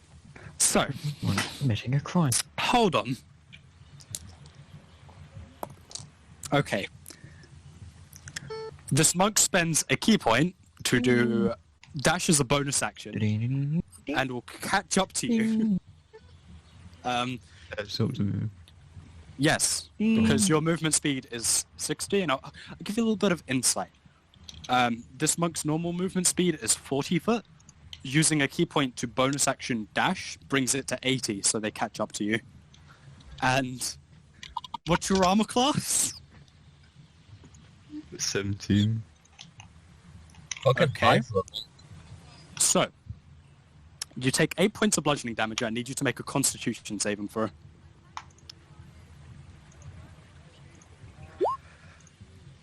So, as this monk kind of runs up the wall behind you and like flips around, kicks you in the shoulder with the very tip of the big toe, pushes into a pressure point that you knew was there and were kind of not necessarily expecting this, but they moved faster than you could really get your guard up.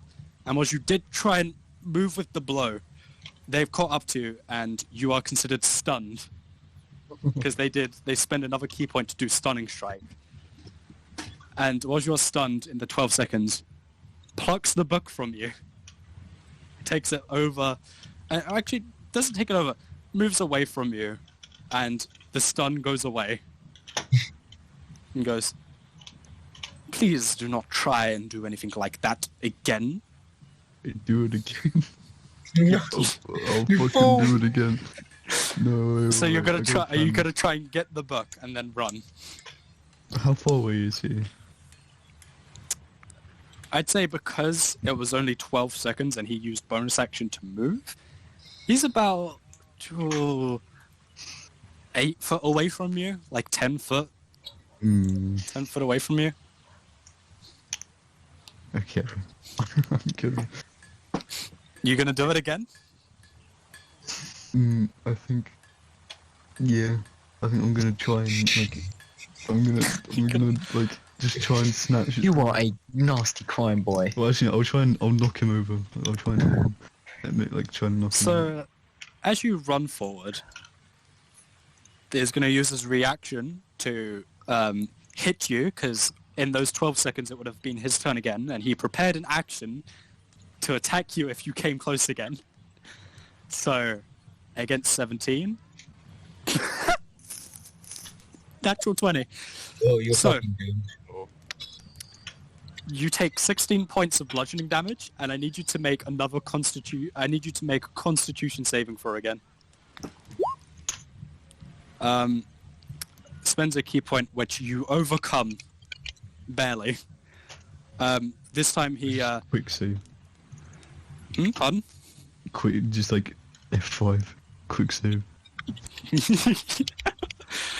As he moves to the side and kind of brings a knee up into like your sternum, you start to feel this gentle gust of wind kind of form around your eyes, but you blink them away and you are not blinded. Oh, That's a key point spent. And it is indeed your turn. Now, actually, no. Actually, yeah, would be your turn because you decided to move. So what are you going to do on the rest of your turn? so I'm blinded right now. You're not. No, you overcame the blindness. Oh, okay. You were almost blinded.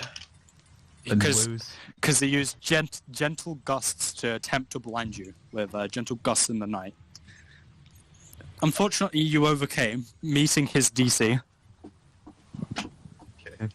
So, okay, where is he now?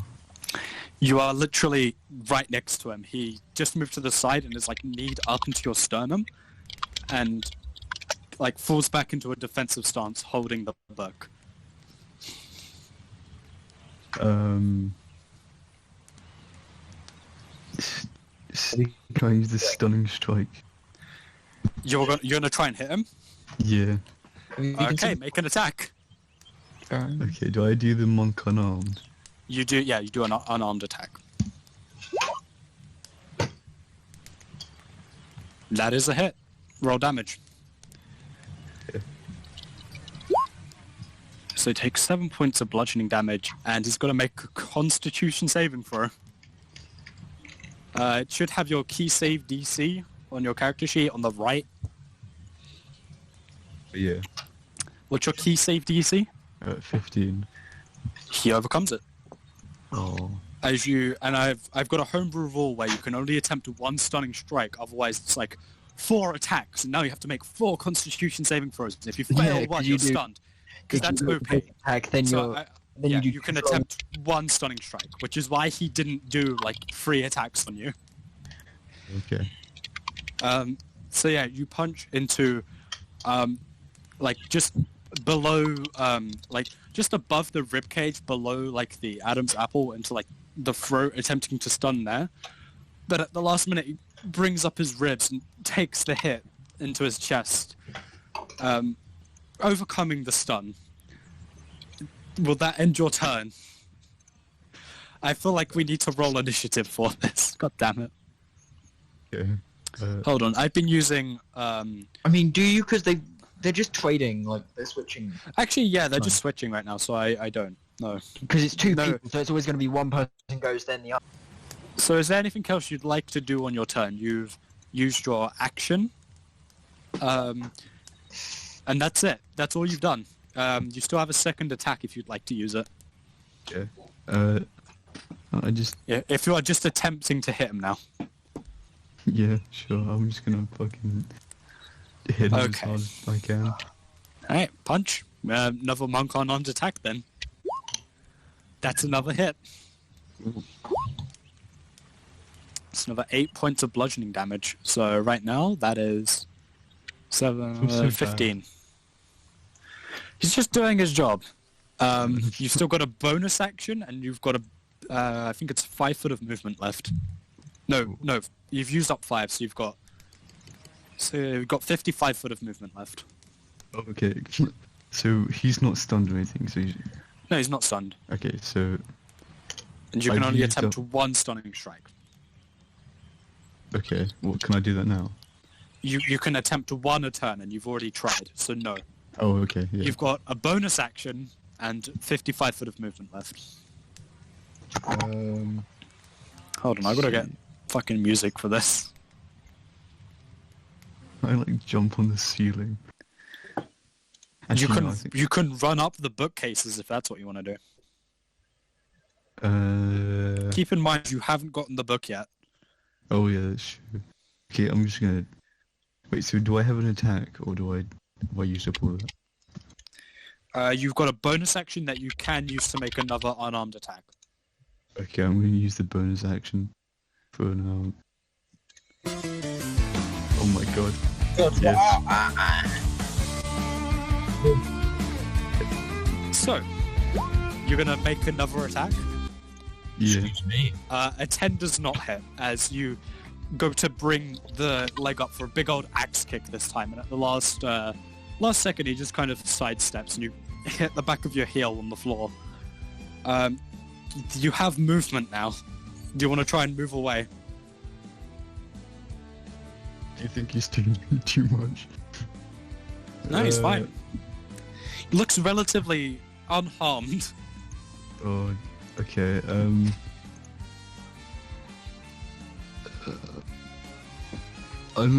want that book. I'm not leaving without that book. I mean, you've got movement. That's all you can do. You can move now. I'm just gonna jump up somewhere high. So you're gonna run along the bookcases. Yeah, so like in like WWE when they get on the top ring, you just get like a vantage point. Okay, so you run up the bookcases. Oh my god. And you get 50 foot. You get 50 foot up the bookcases, and that will end your turn because there's nothing else you can do. He just looks up at you, gives a slight smile, and will use his action to dash, and will run 80 foot down the corridor, just running away from you. Oh, what fucking loser. Alright, was he Still has the running book, by the way. Oh, I can't... How am I supposed to catch up with him? He's too fast. I don't know, why did you run up the bookcase? Because I want to jump on him like fucking WWE style. Well, now he's run down the hall. Has used an action to move 80 foot down the hall. And he will end his turn. Fuck, I'm just gonna run after him then. So you're using your action to do 120 foot? I can do that? Yeah, so instead of attacking on your action, you just double your movement speed. Oh, okay, sure, I'll do that. So you run down these bookcases after him. He is you're 50 foot up, so you could use a key point to spend a bonus action to dash again and catch up to him, or you could wait until next round. Yeah, I'll spend a key point. So you spend a key point to step the wind, run down and catch up to him? Yeah. Okay. You don't have an action or a bonus action, so you cannot attack him this round, unfortunately. Because you used everything to move. So, he's going to turn around, and we'll use a bonus action to make one attack against you. No. It's another natural 20. No, these. I'm not lying. I will send you a screenshot. I will send you a screenshot. No, I believe you. Fuck it. I fucking. It's another natural 20. Fucking loaded dice. This time again, kicks into your side for another 16 points of damage. Shit. And we'll spend another key point. I need you to make a Constitution saving throw. That is a fail. You feel him kick into the side of your ribs, between the place where they kind of move. So you your lungs kind of expand out to your ribs and they move slightly. He kicks into there. Do you feel yourself stunned? You are stunned until the end of his next turn, as he just runs away from you, using his action to again dash and run 80 foot down the hole.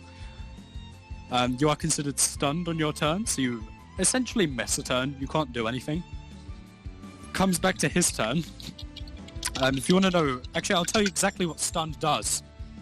Stunned. The creature automatically fails strength and dexterity saving throws. Attack rolls against the creature have advantage, and they are also incapacitated, which means you can't take actions or reactions. So you can still move, but you only have a bonus action. So if you wanted to run after him, you'd have to spend another key point to even catch up. Do it. So you spend another key point to step at the wind, run up to him, can't attack him because you are because you used bonus action to move up to him. It's his turn now. The stun goes away. Okay. I'm gonna roll to see what he does now. Okay. We'll take the disengage action, so you cannot make opportunity attacks on him. Actually, let me see. Actually, no. Instead of that, he's just gonna run away from you further, and will spend his action to dash. You can use your reaction to make one attack on him if you want. Okay, I choose. I have a sword. I mean, how much does the sword deal though? It does 6 plus 4 piercing. So just less than my fist. Yeah. Wow. Okay, I'm just gonna... So as he runs, you get an attack of opportunity. However, because of billowing movement, you will have disadvantage on the attack. Oh, okay. Because that's something Windwalker monks get. You miss. Oh, damn it. Yeah. As you bring out like a punch at him, it seems that his very figure seems to billow and move around like a sail, and at the last minute just seems to suddenly like crouch down, and your punch just goes wide over him as he runs down the hole. And I need you to make a perception check. Oh, just to find where he is. Oh wait, I meant this. Oh wait, no, it's a normal. It's a normal perception check. One, so... You hear muttering. Wait, no, that's you can't persuasion, quite make not out. perception. Okay. Oh, there it is. With that perception check, you hear him approach another couple monks, and he goes, I need your help. Seems to be an unsavory guest trying to steal a book. Would you mind helping me out with them? I'm gonna do good because... He'll spend... That's the end of his turn. It is now your turn. Monks. You don't know. You've just heard him talking. Multiple monks. You know, for all I know, there could be just children. Yeah. I don't know. I don't think I can fight like multiple monks. I can just try off the shop and just leave. The monks of the Windwalker Library sent children to face me. But I don't even need that book. I just get like a random book off the shop. You don't even know where the exit is. Oh. How are you gonna get... Wait, am I not... No. Wait, so what? So they're not... I'm not like in the library, part of the library anymore. You are in the library. you were taken into the library where you got books. You were escorted by this man. You don't know where you are. Can I just nick anything? Just pick a random book. Sure, you can take a random book. I'll do on the way. I'm gonna roll to see what book you get. Hold on. Okay, you'll find out when you start reading it. Okay. So, I just... will that end your turn? Or are you... Okay. I'm just gonna run away. Fuck it. So you run away deeper into the library. You don't know where the exit is. Oh. So, you just run away from there. I'd say combat is now over. Combat is now over. Because... Oh, okay. I'm gonna roll to see exactly what happens, okay? Because this is a scenario that I was half expecting, but half wasn't. So,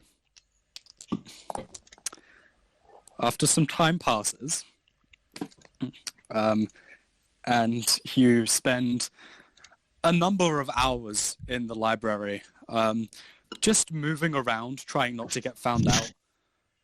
Eventually, the monk from before and these 3 other monks behind him, one of them is like this kind of pink-colored tiefling with these kind of ram-like horns.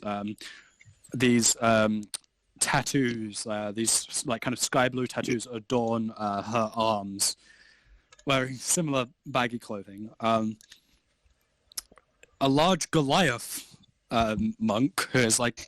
Goliaths are like half-giants. Like, Goliath's like half-giants, so he's like 8 foot tall. With, again, like the baggy clothing with like these tattoos just across his chest. And there is a halfling one, like a halfling monk. He seems to like be more covered and you can't see any tattoos on this one. And all 3 of them just kind of look at you and go, Are you ready to leave now? Or do we have to bring guards into this? I'm already trying to leave. You've been trying to leave. I've been trying to escape this building for like an hour. I have a question out of character. Yeah. How fucking big is this building? Absolutely gargantuan. It is massive. It's like... It is at least like 15 stories tall, like just from the outside. And it is just like this huge cylinder. Is it like Wikipedia, but a library? Potentially, except no one can edit the sources, and it's just this huge collection of books. I'd say, Tripitaka, on your way, like, just making your way around the library, you do see that even on the ground floor, there is a stairwell that goes down, meaning that there is more to this library than just the top, and it goes very far down from what you can assume. Yeah, this place is fucking massive.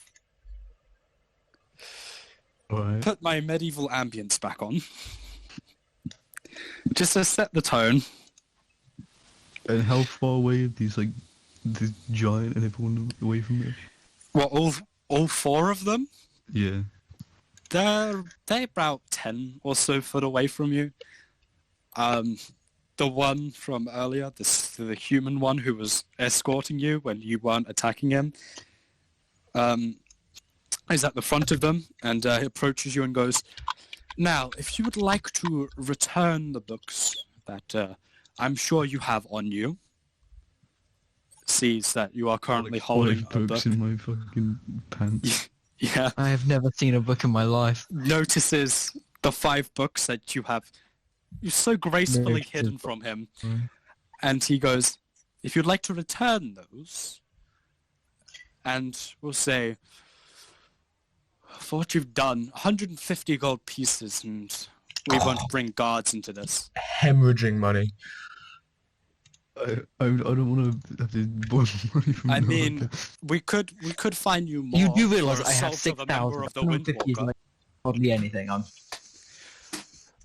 We could find you more for assaulting a member of the Windwalker. However, this can be resolved peacefully. We believe in second chances here. You're glad you didn't. I bet you're glad you didn't steal from the fucking eternal flame.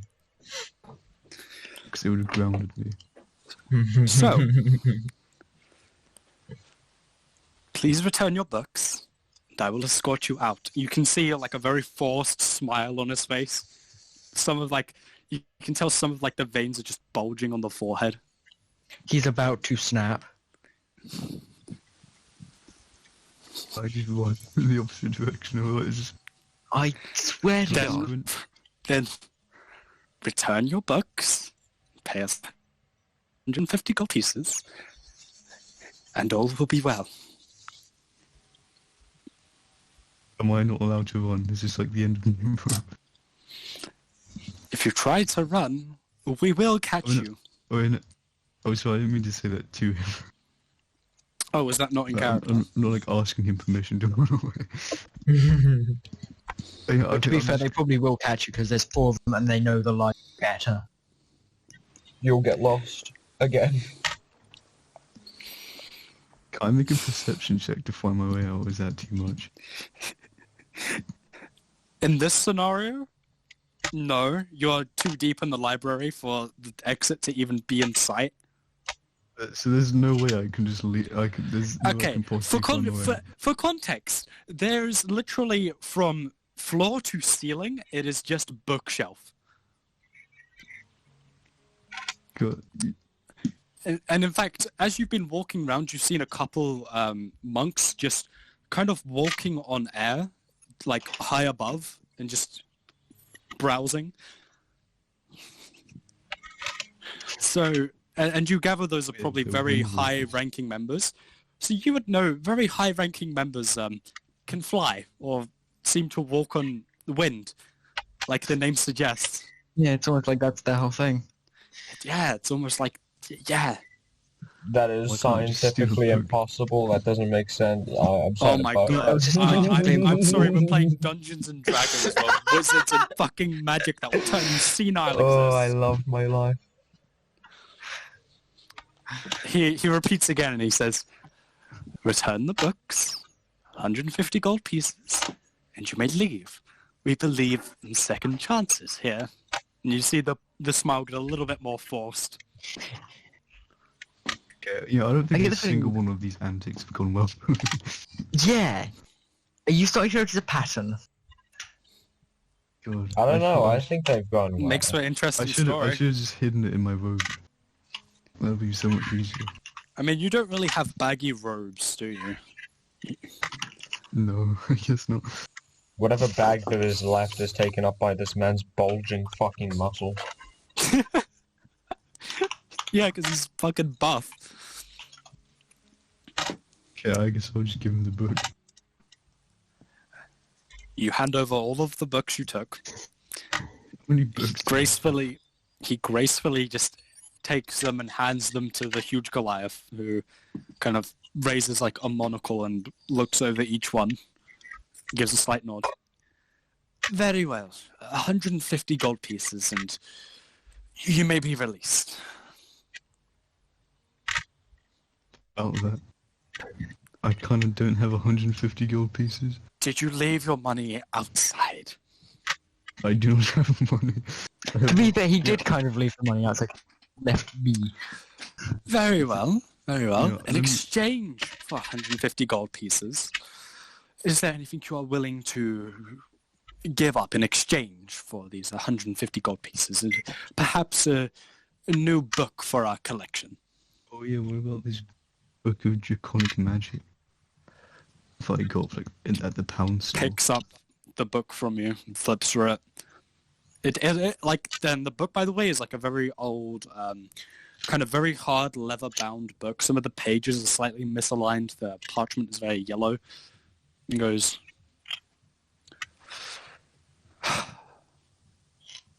slams it shut. this would be fine.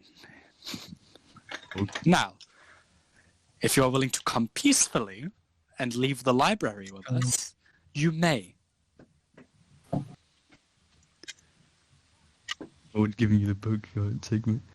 Yeah, they have taken your book in exchange. Instead of the 150 gold pieces, they've just taken the book. And they're gone. Get that book for like 25 gold. Yeah, you got it for like 30 gold, but, you know, they're not really about money here. They just use it because City of Trade, you know, money goes a long way. If they have gold, then they can buy more books. Yes. Which is why they will fine you. And he goes, very well.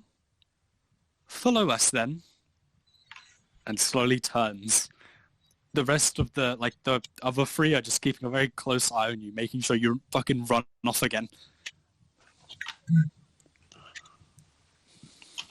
He needs a nickname in the city. Do you follow them? What else am I going to do? Yeah. You could run away again, that might work. Run away with after losing everything. They escort you back out of the library, give us small but very forced bow, and leave you outside of the Windwalker library. Okay, cool. At least I don't have a bounty. So, we've got an hour left. Is there anything anyone else would like to do specifically in the 2 weeks? Or are we going straight to work? Yes, I have thing. What would you like to do? What would you like to do? Right, so, is there any library apart from the Windwalkers? Yes, there is. There are smaller libraries. You can buy books, presumably. Yes. Yes. Okay. I will go that's what the to library is. one of those then. Okay, you come to the Polished Stone Library. Walking in, you see I'm trying to think of what they are. They had it written down somewhere. There is a halfling. There we are, halfling, because Well, I was going to guess Furball. Furbolg? Sure, Furbolg. There you are. No, don't change it. There you go. You sure? You sure? You could be a Triton. You could be I just wanted to guess. I just got it wrong. No, don't change anything. Fine. There is another halfling behind the counter. They're just like my go-to race when I'm like, oh, okay, I've got to think of something. Fair enough. There's a halfling guy behind the desk. This kind of dark, kind of chestnut brown hair. Kind of looks up at you and goes, "Oh, hello there. What you looking for?" Do you have any books on animals? Oh, bestiary, eh? What Indeed. well, what kind of animals are you looking for? Poibra, be specific. Quaber, eh? Hey, well, sure, we got a book on them. Hold on. Kind of gets down from his stool and beckons you over. Following, he brings you to large collection of books where he just plucks one out. It's not very big. It's smaller than the rest, but it's specifically about the Quabra. And he goes, "Hey, Wheeler, this one should do you just fine." What Quickly exactly skim read it to see if it has, like, how to bring it up, like how to, and it's growing up, how to bring it up to be loyal to you. Stuff like training stuff. You do a quick skim read. It has stuff about the Quabra in it. You do a skim read. It's not exactly detailed. It's just got the basic kind of, they have a paralyzing poison. They are carnivores. That's what you gather from like just quickly going through the book. Okay. Are you looking to buy? Do you have anything a bit more descriptive? Hey, Wheeler. A little bit more descriptive, eh? I believe we do. Just hand me A that. training book or something to Training help book? bring them up. Yes. Looking to train a Like a Quabra, eh? breeder's information book. I believe we've got one to do somewhere. Why don't you follow me? Leads you slightly down the shelf and picks up one book, and he goes, I believe this is the closest we have to raising a beast like that. Hands it up to you. I do a slightly slower skim read. Reading through, even like it says on the title, it's like a beginner's guide to Koibras. And just doing like a slightly slower skim read, you gather that this details what Koibras like and dislike, the kind of things they enjoy to eat more than anything else. Not necessarily how to make them loyal to you, because, you know, this kind of who in their right mind wants to raise a fucking Koibra? I do. I'm in my right mind, definitely. Yes, definitely. Your mind is correct, actually. You do read that they have a sense of imprinting, just through your skim reading, but that's about it. Yeah, like, just going through it, like, skim reading quickly. Okay. Oh, that would help. So, does it, like, describe what foods they eat? You've saw what they like and dislike. Okay, good. Meats, eggs, but that was about it, because you're just, again, quickly what about, going like, through... seaweed and stuff? Because you don't know. You'd have to read through the book to find out. I ask how much the book is. For something like that, it's about, kind of looks it over, 20 silver pieces. Wow, okay. I pay him. So it's not exactly a thick book. It's like, I mean, it'll like, help. who exactly is gonna buy a book like about Koibra? Like, unless you're like a hunter, but like they don't really ask the kind of questions you're asking. He goes, "Hey, well, that'll do. Anything else I can get ya, or is that all?" That'll be all. Thank you very much. Wait. Right. No. Also, What? do you have anything to do with tinker tools and learning how to use them properly? Well, tinker tools, eh? I'm not really the person to ask. Sure, we have tinkering textbooks here, but yeah, only go so far. If you really want to talk to... Okay, out of character, you know how you mentioned I could like improve the tinker tools and use them and stuff? Yes. What would I need for that? Was he done talking? I don't know. He wasn't done talking. He goes, okay. Well, textbooks can only really get you so far. Yeah, if you're looking for ideal training, you can go to Baltazar's Tinkertop Workshop. Closer to the middle of town. He'll sell you supplies and is willing to get one of his lackeys to train you, if that's what you're looking for. Wait, sorry, what was the name of that tinker tool place? Baltazar's Tinkertop Workshop. Never say it again. Baltazar's Tinkertop Workshop. No. Silence. Thank you. Is that all you'll be needing then? Yes, thank you very much for all your help. Hey, right, anytime. Do feel free to come back. Okay, I'm gonna go to Windwalkers in that case. The Windwalkers? Okay. Yes. You come to the Windwalkers and they go, the monks again, small bow as you enter, come up to the receptionist who is like a kind of shaved head, slight tattoos coming down from the forehead up behind the head, and then they kind of stop just below the ears, forming like a kind of, not like a full circle, but could be a circle if they're filled in the gaps, and goes, "Hello there, what can we help you with?" Hello there. Well, as you had gathered, I'm here to get information. Well, we are very sorry. Do you have an appointment? It was not a way we needed appointments. It isn't a library, is it not? We come and we read.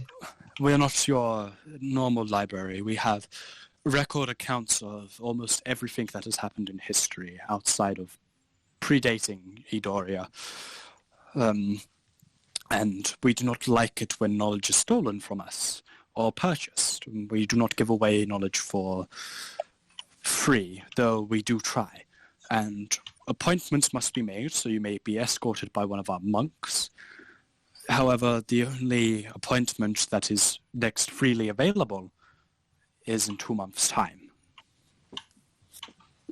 Oh, well, that's very unfortunate because I won't be here by that point. I'm leaving in less than a week's time. You're right, that is very sad. If you have no other business, you may leave. Is there no way I can persuade you to...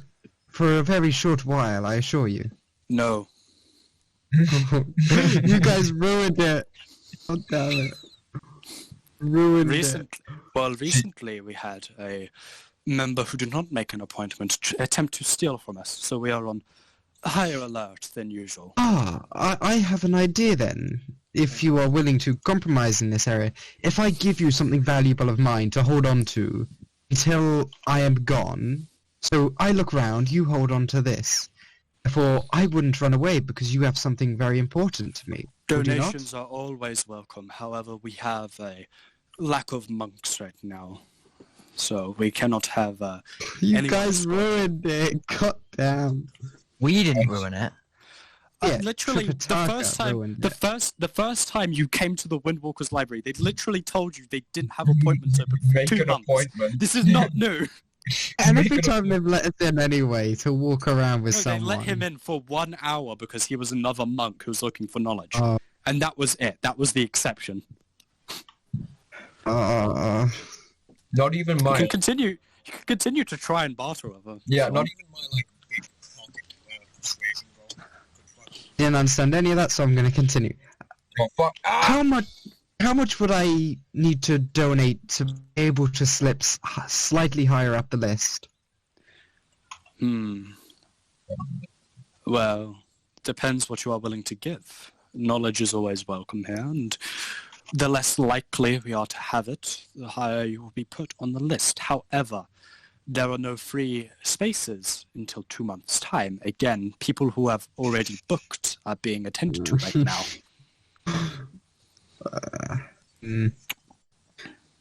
So, do you not accept valuable items such as money as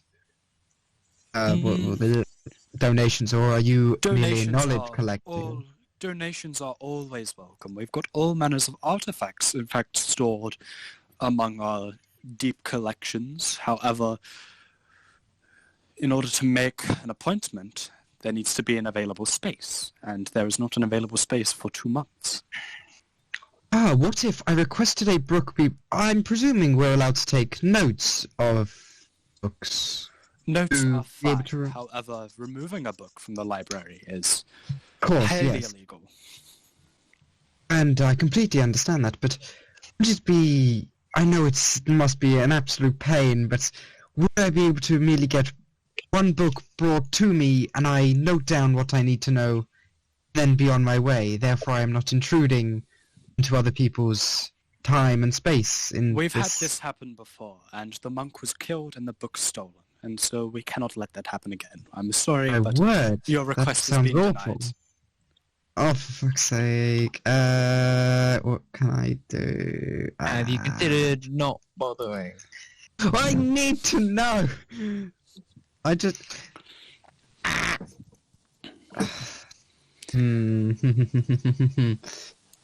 I have nothing to give. If that is all, sir, you may leave. In that case, presumably you must know about other libraries around here. Yes. Would you know a place that specializes in... has specializing books in animals of different sorts? Well, instead of going to a library and looking for that kind of thing, why not simply ask a pet store or animal keepers? And but that's a funny story. The only people who I can... And this was news to me when I found out, but apparently the only people that can inform me about these will either want to kill the creature or sell it illegally. Well, that is a shame.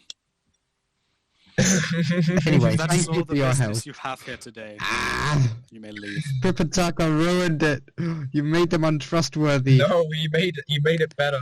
No, this is literally just how the Windwalker library is. What did you expect? I know, but he made them even less likely to trust anyone. Damn you. Okay, I'm quite done okay. here today, sir. I'm not gonna look for Pete's pets again. You look around for Pete's pets, nothing pops up. Didn't he say, like, get in contact with him? Yeah. In fact, make me an investigation check. Go on. Just for the hell of it. Go on. So, you find a store with the name Pete's Pets. However, all of the windows and doors have been boarded up, and there seems to be 2 guards just standing at the entrance of it. Man's gone out of business. I ask what is going on.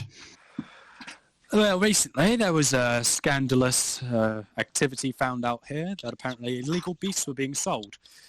And, well, they didn't have the coin to pay for the fee, or the tax, whatever you wish to call it, and so were promptly shut down. However, do you know where the owner of this place has gone? Nowhere to be found. Is he? As per usual with these criminal types. Don't have the money. Are there any... bounties on his head? Well, no one really knows what he looks like. No one ever really knew the guy. Pet store wasn't exactly that big after all. Is there a bounty? Is there a bounty? Sure there's a bounty. He's selling illegal animals that could potentially put the city at risk. About 1,000 gold pieces. I see. And if one were to find this elusive unknown person without any knowledge of knowing them, where would said person bring them? Well, so if you've got the evidence, certainly. Can't exactly come to us with some random Joe off the street and tell us this is Pete from Pete's Pets, the owner. Gotta come with some proof, okay? Okay. Anyway, that's all. Let's be on your way. Nothing really to see here. This time I'm just gonna, like, look around the entire... Like, I'm gonna ask around the city to see if there is another pet shop. Yeah, there's plenty. You only have to roll for it. Oh, okay. You come to need this, to roll? You don't need to roll. I don't even need to roll. It's okay. easy. I thought you just said I only have to roll. Well, yeah, the thing is, how many people are going to still be around? Because you got shut down for selling illegal creatures, one of which being the thing you're trying to... So you walk down into this small market with these different kind of stalls up. You see one with a bunch of cages with animals in. A very decrepit old woman who seems to be a kind of gnome, kind of like 2 foot tall, can be seen just handing a large pouch of money to these 2 guards who give a slight nod and walk off. As you walk up, she looks up at you and goes, "Oh, hello there. What you in the market for, dearie?" Wait until the guards leave. They turn a corner and are out of sight.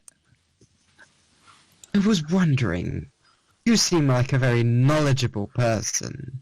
Oh, you're flattering. I would like... wait, is the, like, basic hand guide thing for Koibras got a picture of a Koibra on it? Inside of the book, yeah, easy. Find one. I turn to the page and I slide it forward. I would like some information on this. Are you looking to buy? No. Just information as to how to... Information? Well, what kind of information are you looking for? I have got enough information to know what they would eat, what they like, what they don't, but I have no way of knowing how to train one. Wait, out of character. A Koipra's not illegal then? You don't know. She said she was... Oh... See, okay. Never mind. Okay, the question still stands. Does she have any information on how to train them? Well, if you're looking for information on training them, I can show you if you come with me. I follow. Gets off a seat. She is 2 foot tall and is very slow. And that's awesome. It comes up to this very big cage. coming up to the bars, you see a cobra with these kind of white scales, and there's kind of like patches of orange in them. The kind of beady little black eyes turn towards her, come up to the cage. She sticks a hand in and she goes, "Come here, Lucky, come here." Strokes it on the head. See, now, it turns back to you. The first step to getting a cobra to enjoy your company is from birth, they get to know who they are. And she spends about 30 minutes, or like half an hour, just going over how if you want them to truly trust you and effectively be a pet, you must, from the time they come out the egg, and you must spend at least 4 hours every day just around them, so they get used to your scent, your presence. So just like a normal pet, just play with them and like, so they get used to around you. She also informs you that from after 5 days of being out the egg, they develop their paralyzing poison, so be very careful about that. They develop claws and like fangs and such very quickly, and tend to grow quite well. Eventually she stops and goes, "So if you're looking for any more, you have to pay up. There's only so much I can give away for free, you know." I see. I thank you very much for all the help you've done so far, but could I one step further and ask you to write down the essential stuff to train it to be loyal and to not obey, but well, for example, I asked it to do something, it would do it merely by being loyal and not because it fears me. Unless that is the right way to go. No, fear? The fuck are you thinking about? It's an animal. More you're scared. I know, but there are some creatures that feed off of a master's fear to make them stronger, and I was just... Yeah, those are demons. We don't sell those here. I want to get a pet demon. Holy hell, that would be awesome. So, if you're looking for cobras, well, if you're looking for that kind of information, it'll have to be a gold piece. I slide a gold piece across. Looks it over. Tucks it away. Well, if you want them to be loyal, have to feed them plenty, okay? Corpses work quite well if you happen to come into any of those. Ideally I'm sure that won't be an issue. Necrotic energy or magics placed upon them. Raw so meat don't feed them that, or do feed them that? Well, raw meat tends to work better than cooked meat. Corpses work very well for this. Give them plenty of sunlight. They're still partly reptilian after all. Kind of looks up and kind of zones out for a second. Well, that's about it in terms of feeding. For gaining trust, as long as you don't hurt them or give them a reason to distrust you, as long as you treat and feed them well, they should respect and be loyal to you. I see. Now, we didn't talk about any of this, all right? If any nice little gentleman guards come over and talk to you, old Mary Marian didn't say a thing, all right? I don't know what you're talking about, and I wink. Oh, very good. Is that all you're in the market for today? But I thank you so much. This will help me much more. Well, anyone be else sure to come back in the future then. Of course I will. Kind of pushes her spectacles up a little bit. Well, if we're done here, I'm sure I've got to feed him now. Hops off her stool and slowly hobbles her way down to get some feed. So, I leave. If that is all people wanted to do... Wait, how do I increase my animal handling? For that, you would either have to become proficient in animal handling, which means taking training. To get proficient in a whole new skill, like for something like alchemist tools, I'm willing to let it be like 2 weeks because it's like you're being trained by someone. Amount of training, but for like a whole skill that you would use on a whole range of different things, that would be at least a month, I'd say, of just working or on if there's that one like a skill. feat that gives you proficiency in it. Yeah, but So when I'm working with my Koibra, could it go up as it also gets older? Because I'm getting like experience in training it from the books and actually putting it out into practice. So I'd say it'd be 1 month if you're being like helped by someone to learn that new skill, because that's like general animals in general. Okay. For just working with a single animal and trying to increase your animal handling that way. Like, is there a way to increase animal handling for a singular animal? I would lower the DC. Is how I would do that. I would make it easier for you to help the animal, but Okay, would I be able to do that then? Just like as you work with your because that's what I've been doing. That's how I do animal handling. okay. That's how pets are done. It's like the more familiar you are with them, the more likely they are to listen to you. Oh, okay then. It's fine then. So, as do you have the like information? Presumably, you were reading this off of information you've already received or made. But have you made that all up on the spot? What about animal handling? No, about like the food they like, what they like to do, and all that. I haven't made that up on the spot. That's just okay. Like you send that to me so I can just note that down. Just think of what snakes like, and it's basically that. Oh, okay. Like meats and eggs and such things. Like, you know. Would they also be interested in stuff like, like the small feed you give koi? In large quantities, I'd say potentially. It depends from Koibra to Koibra. Fair enough. Okay. By the way, how long has my egg got left? How long is your what? Egg got left. You don't know. What do you mean I don't? Oh, I should have asked back there. You maybe should have asked like how long it was when you were buying it.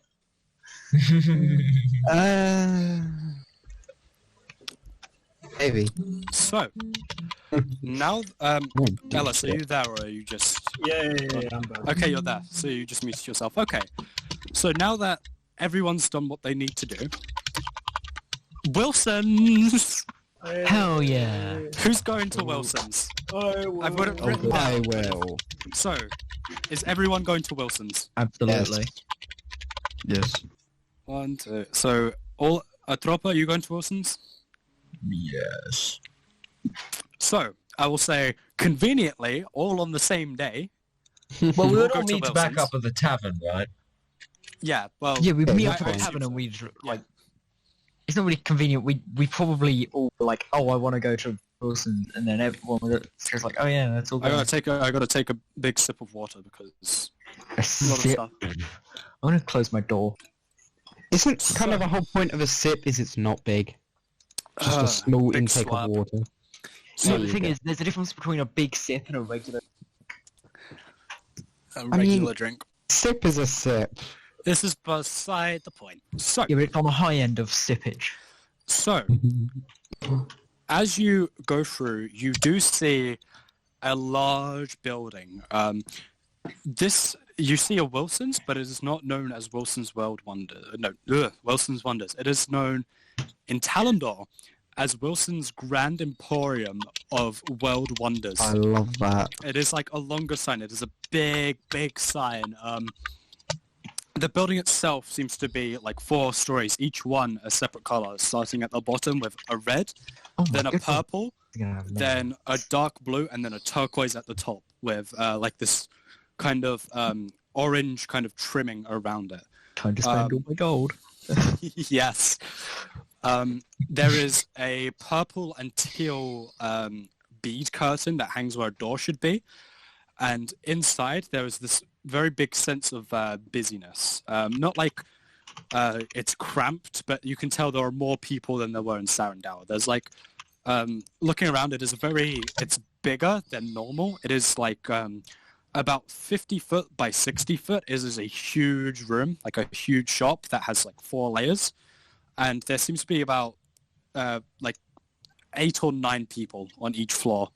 You would guess as you walk in on the ground floor.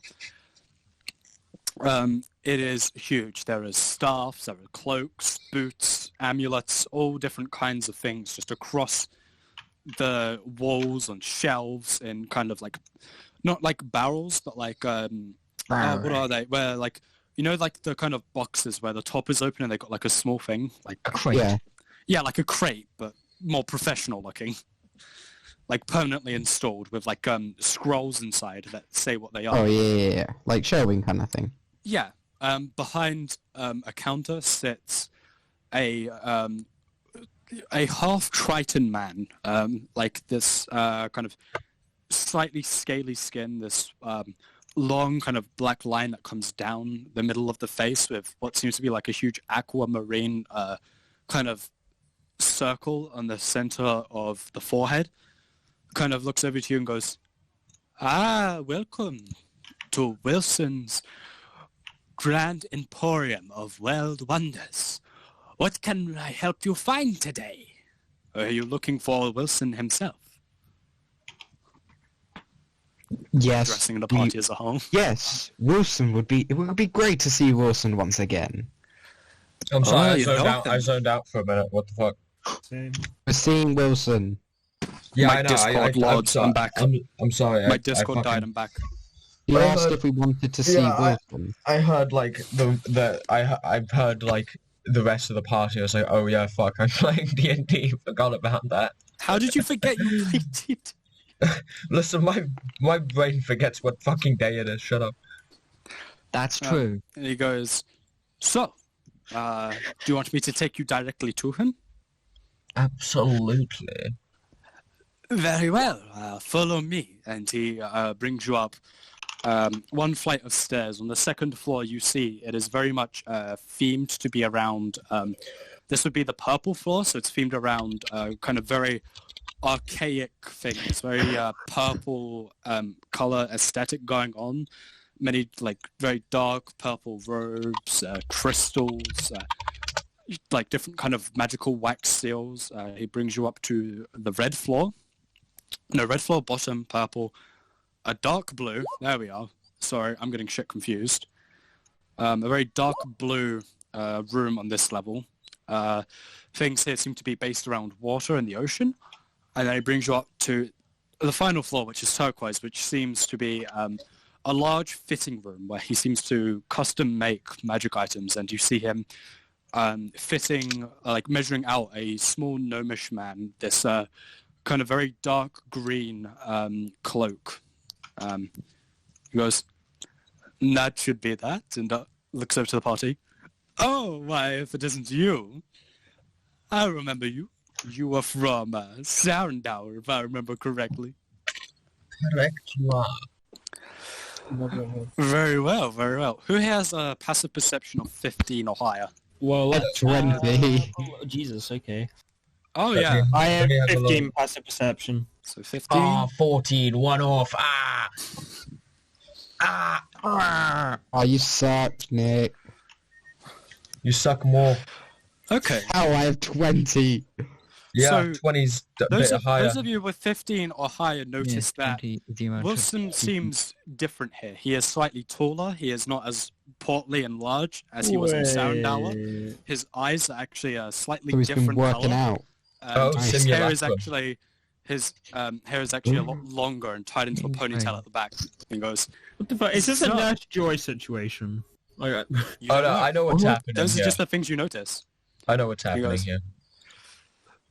Right. So, He's having a character exactly? redevelopment. what exactly are you looking for? You all come to my shop in Talendor. Must have been a long, treacherous journey, I'm sure. Hardly treacherous, but certainly enjoyable. Well, I'm glad you enjoy the wilderness. So, what can I get for you? Kind of points over to the guy who greets you and goes, I know these people. You can go back downstairs. I think I have a theory as to why he looks different, but I'm not going to tell anyone. I know why he's So- different. I think So I I just ask Another you again, person. you interrupt me fitting out my a client from Salem Gate here. It's all right. We were just finished. So, what are you looking for? You come to my shop. What do you have to offer? Oh, all manner of things, my good sir. We have scrolls, gems, cloaks, books, whatever you're looking for. Do you have anything special in?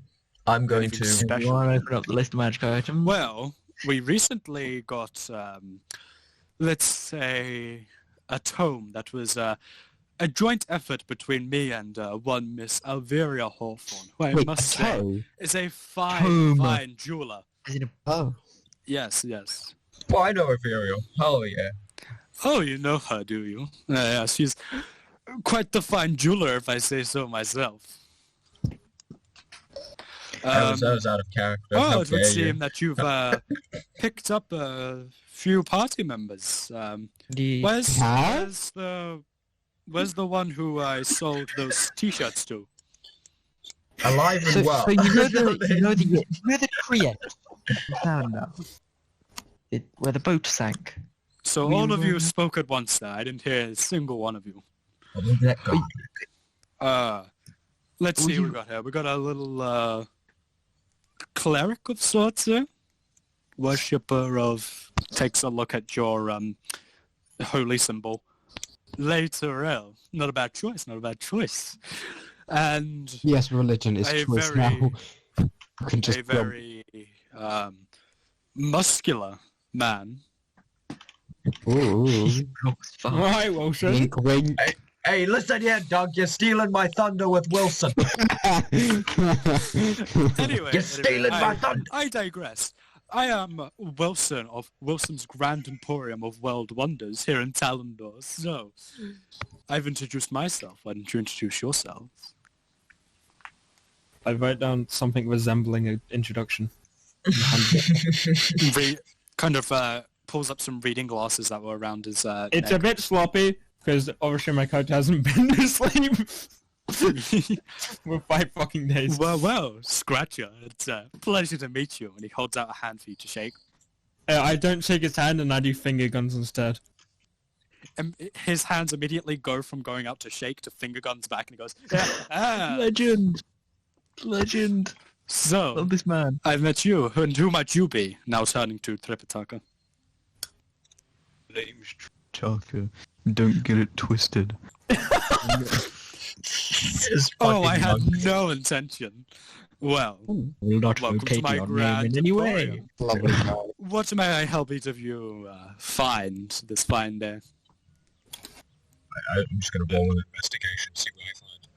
Yeah, I want to roll investigation too. Okay, so I'll let one of you have advantage if you want it. Oh. Who wants advantage? Discuss among the party, because Wilson is going to help one of you. No, thank you. Is it only going to help one of us? As in... Yes, because there's Only one one? Wilson. No, but like, is he going to just do one person and no one else? Or He is can it only one at a help time? one. He can help one person at a time. If you want to look for again, then yeah, he'll help you. I will look as well then. Okay. Which roll investigation? Sure, roll investigation. Actually, See if we'll you just find give anything advantage to whoever has the lowest roll. good. Okay. Gardak and Tripitaka, you haven't rolled yet. I already know at least one thing I want to find specifically. Okay. I'll say Tripitaka, if you want to roll, you can, or you can ask him for a specific item. Oh, okay. Because Yeah, you are the last to roll, he Wait, no, roll I'll again. ask him. Roll a second time. Wait, can I Because it's just going to ask help you. him? Okay, what are you asking him? Do you have anything about transmutation? Well, are you looking for information or for magic items that use that type of spell casting? Well, I'm looking to learn some kind of transmutation, so information. Some information on transmutation, eh? Well, I'm not exactly a transmutation caster myself. I happen to specialize in the enchantment of objects. I suppose I could tell you a little bit. What exactly are you looking for? My main goal is to become as fast as humanly possible. Well, I do believe I have something that may help with this quandary. We happen to have certain items here that can give you the spell haste, or the effect of it. It's essentially doubling your movement speed, making you harder to hit, making you a lot faster in general. However, there is a downside. It only lasts 1 minute, and once it's gone, you, for about 6 seconds or so, happen to be stunned or unable to move, as moving that fast through magical means very taxing on the body. That's fair. Take that. How much is that? Well, let me go and find it while I look at how much those would cost. So, hold on. I'm quickly pulling it up. Where are they?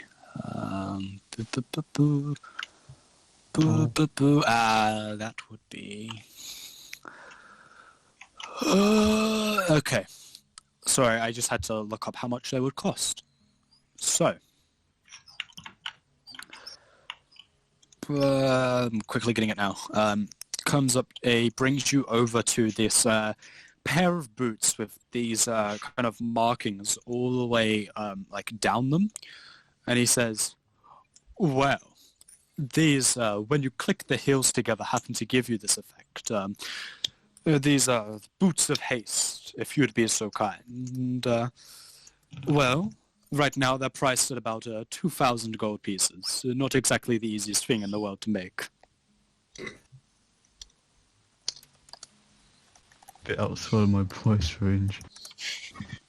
Out of curiosity, Doug, how much money do you have? 70 gold. You're still richer than me. That's not fucking fair. Your fault for not accepting any money.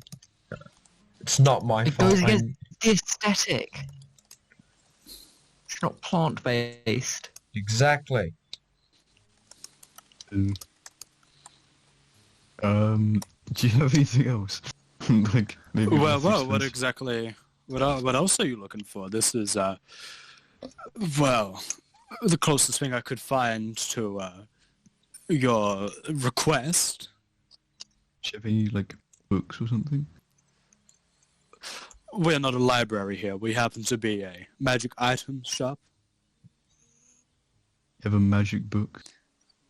Yes, we happen to have tomes, spell books. Well, right now they're completely blank spell books because, you know, wizards want to be able to write their spells in them. Well, I think maybe I'll roll an investigation to just like have a look around. Okay, roll an investigation check. He'll come to Gardak now. What do you want? Well, one thing I definitely want to look into is a bag of holding. A bag of holding, you say? Yes, indeed. Well, I'm sure we've got a bag of holding somewhere. Hold on, as I look up bag of holding to see how much it would cost. Well, for a bag of holding, we've got a few in stock. Let me take a look at how much they really cost. Where is it? There it is. For a bag of holding, that would be 250 gold pieces. 250, okay. I will hand that over. 1 second. I just need to do calculations. Fill out one. Oh, what left? Oh, the bot's gone. Cool. Yeah, fuck off, bot. No one liked you. No, we need its music. It's a good bot. We have Doug. He can make music. What's offline? Fucking died. There we go. I handed over the... Oh, shit. Nice. Wait, what? What's There you offline? What's offline? Oh, bot cool. down. Lol. Oh, Epic. well, that's great. I love it when the bot goes down.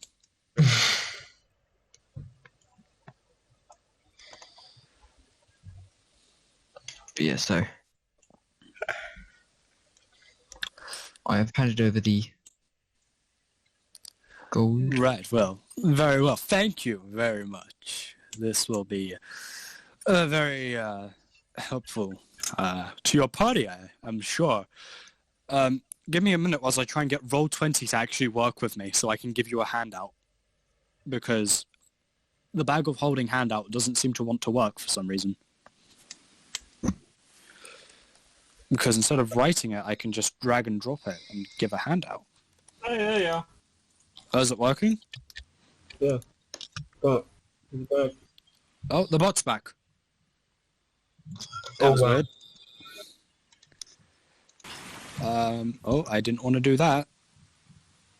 That's not what I wanted to do. Not that. This, and to that. Beep, boop. There you are. Bag of holding. Should be a handout you can see. Nice. Oh. Very nice. Ellis, you good? yeah? Hi? Nice. Okay, I can hear you. We have lost him to the apes. Right, Go well, by if there's monkeys. anything... let's see what everyone rolled on their investigation checks. If Roll20 would work, that would be Pog. So, Atropa, you look through the plant section, the kind of Feywild section, and you find two things that are quite interesting to you. First, you find a bag, like a kind of backpack kind of thing, that seems to be made of all of these different kind of leaves and vines that wrap around each other, forming like straps in the back. You touch it, and as you touch it, it begins to shift and like take the form of well, like not the form, but like the kind of different kind of materials, switching first to a normal leather backpack, then to one that seems to be made of pure belladonna vines and other such things, and take your hand away and it reverts back to its neutral form, that of the vine backpack. The other thing you find is a strange bracelet with like these kind of black vines that form these very kind of like dark, almost midnight blue berries that seem to pulse with this strange energy. Which one looks nicer? It's more pretty. Which one's more pretty? Yes. Well, the backpack does have like this very nice kind of green hue and is attractive in the fact that you can, what you gather is you can probably change it to look like whatever you want it to look like. However, the other ones are alluring. They're strange. It's these kind of black vines, these strange berries you've not ever really seen before. And it's weird because you can tell they're definitely Feywild based, but you can't quite make out where in the Feywild they've come from. I'm going to pick it up and bring it to Wilson. What, the bracelet or the backpack? The brace. Sorry. You pick up the bracelet and bring it over to Wilson, who is like currently just looking over and making sure everyone's okay. He takes it from you in his fingers and goes, "Oh well, this happens to be a bracelet of force, if you will, is what I've called it. One of my finer creations based off of the Feywild. You see, he doesn't pluck one of the berries, but kind of brings one up to show you. When one of these is plucked and thrown, you can trap someone in a sphere of magical force energy, as it were. Very, very useful and a bit of a pickle, if I do say so myself. Pickle. That sounds wonderful. Very useful if you're trying to potentially capture someone. I find myself to be allured by this bracelet. How much would it cost? Well, for something like this, was I take a look at the actual handout for it? How dare! Because I think I wrote down how much it cost somewhere. Sorry, there's a lot of magic items. Okay. For something like this, will cost you about Somewhere between 6,500 gold pieces. Not exactly a cheap item by any means. It's one of my finer works, after all. Alas, that is, just barely out of my gold range of 49. Do tell me, is there anything else that caught your attention while you were walking around my shop?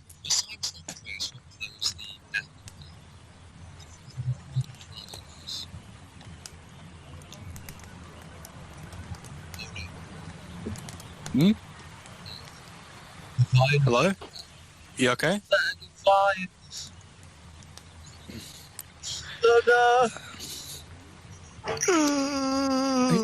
Can you stop crying into the microphone? I didn't know.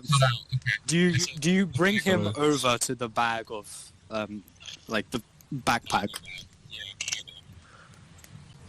Well, this is a Fey backpack, as it were. The user can change whatever it looks like, however, cannot change what it looks like for the function, so it will always look like a backpack. But it can go from looking like a plant-like matter to a leather to stone to whatever you want it to look like.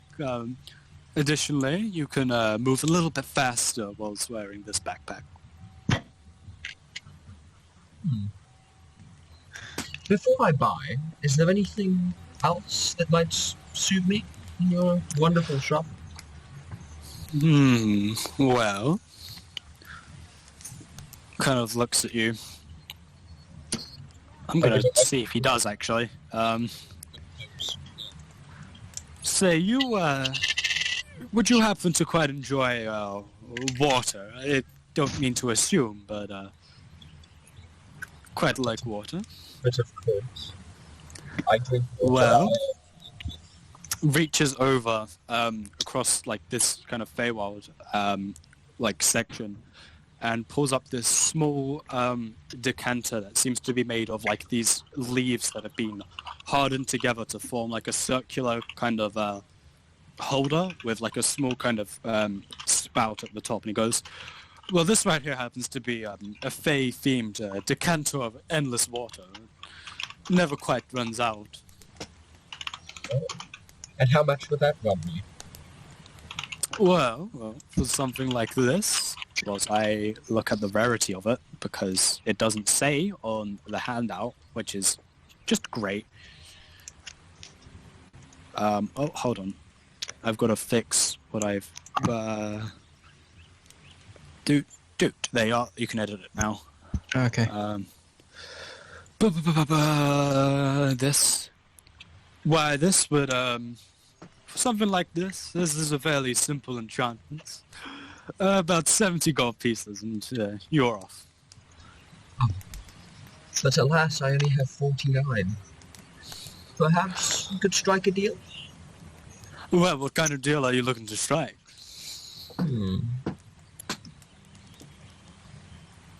Let's see.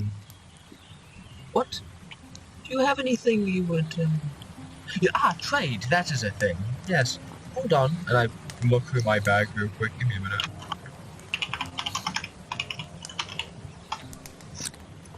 I have nothing. Nothing I can give. I pull out a scrap piece of wood that I found. Just like a wood speck, you know? I put that in his hand. Oh, Discord died for me for a second now. Oh, okay. What happened? What are you... You're offering a scratched piece of wood? No, just a scrap piece of wood. It's like a little chip of wood, maybe like 5 inches of wood. And what exactly do you want me to do with this? It's very valuable, actually.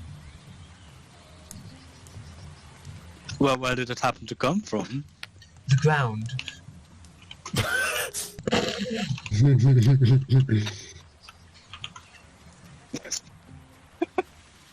Make a persuasion check with disadvantage. DC is very high. Oh my fucking god. Plus 15. Right. And he goes, well, how about this? I will take this, and he takes it from you between two fingers, puts it in his pocket, and instead of paying 70 gold pieces, I'll give it to you for 35. And how about you perform tonight? Does that sound like a deal? Not quite. I would feel absolutely guilty if I gave you 35 gold, so I shall give you an extra 10, and I give him 45 gold instead, bringing me back down to... And I will still perform. Well, that was part of the deal. No, yes, but a little extra. I'll perform extra well for you. Well, you're in my good books now. Thank you for this. And he goes, and he hands you the decanter of endless water. Where did it go? It was literally here a minute. I like to think. I literally had the handout, and it What disappeared. I like to think is that your notes move. There is some They point more do. your They thoughts. fucking do. They do. I swear. There you are. You have it now. Oh my goodness, that's amazing. So, Noah, I have something that you can endlessly use to create and destroy water. Oh, that's perfect. Oh, that's nice. Because thing is, we just need a single box produced, and then I can create a bunch more. Like, yeah, we could just use that as intended. Also, there's a thing with the decanter where you can blast water out of it at high pressure. Oh yeah, I forgot to mention this. Because I was too busy actually getting ready to do Wilson's voice again, which I'm already fucking up slightly. You do notice that on the second floor as well, there is, much like in Sourdough, there is a large glass case where they seem to like present something, or Wilson seems to have like a item that is in the spotlight.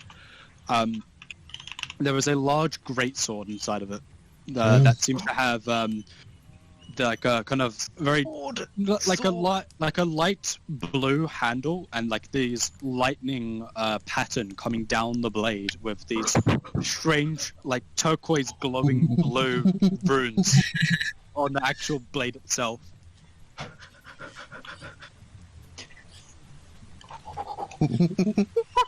You stop going fucking ape.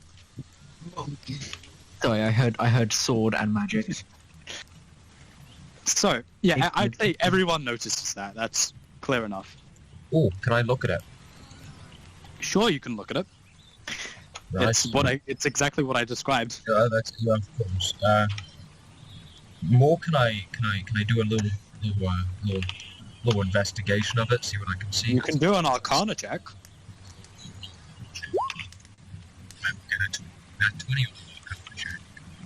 Oh, that's with disadvantage.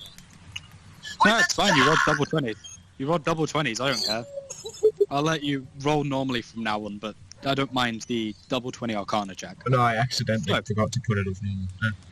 No, I don't care. I won't make you re-roll because that's double 20s, and that would be an absolute waste.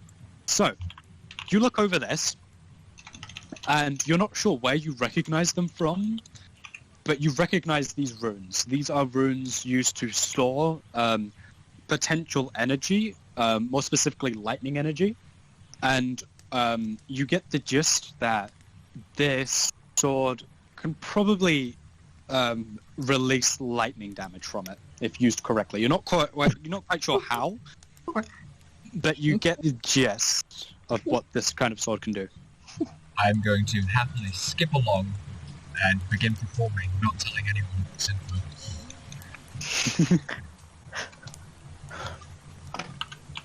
I want to look at this sword. It is exactly how I described it. Yes. Is there any sort of indication of how much it costs there, or is it a matter of asking the man himself? You can ask him, sure. I will ask the man about the sword in general. Well, for something quite like that, that happens to be a gift that I was, my family was given a great many years ago, and, none of us have any real use for it, being enchanters ourselves. I decided to put it on sale. Its current price stands at about 4,000 gold pieces. I'm gonna ask if there's any details on the nature of the enchantments on this. Well, because I wouldn't know. well. Check. If you want to know exactly how this type of thing works, when you hit a creature, enemy, or whatever with this greatsword, it takes a small amount of the impact of it and converts it into electrical potential energy. And, when the user chooses to, they may release this energy in another slap. Quite a powerful weapon. Oh, this is tempting. It was said to have been used by a storm champion a great many years ago, but that's just, legends. Oh, I'm so very tempted. Say, I see you're still wearing that armor that I sold to you back in Sound now. How is it treating you? It's a great piece of...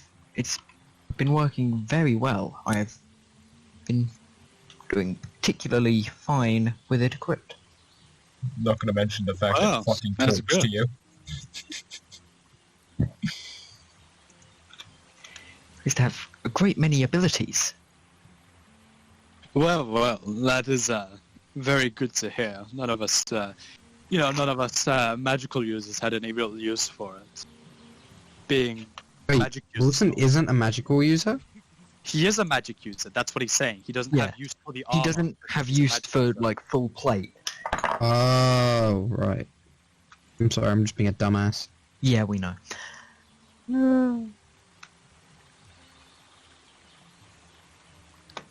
Right. I'm very tempted by this sword. This is going to be like the other. So, if that's all you're asking about, and Scratcher, what did you roll on your investigation check? Let's 13. have a look. I rolled a 13, yeah. So, let's see what you find. You find, hold on, I think I've got a description for these. There you are. You find a strange pair of gloves that seem to be like this very, they seem to be like a normal brown leather, but at the very, tips, they're like the fingerless gloves, right? Those kind of ones.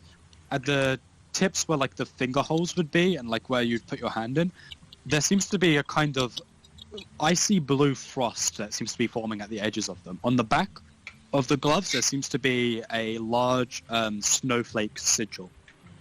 Or sigil. Yeah. However you want to say it. Right. Is that it? Yeah, you can ask more about them.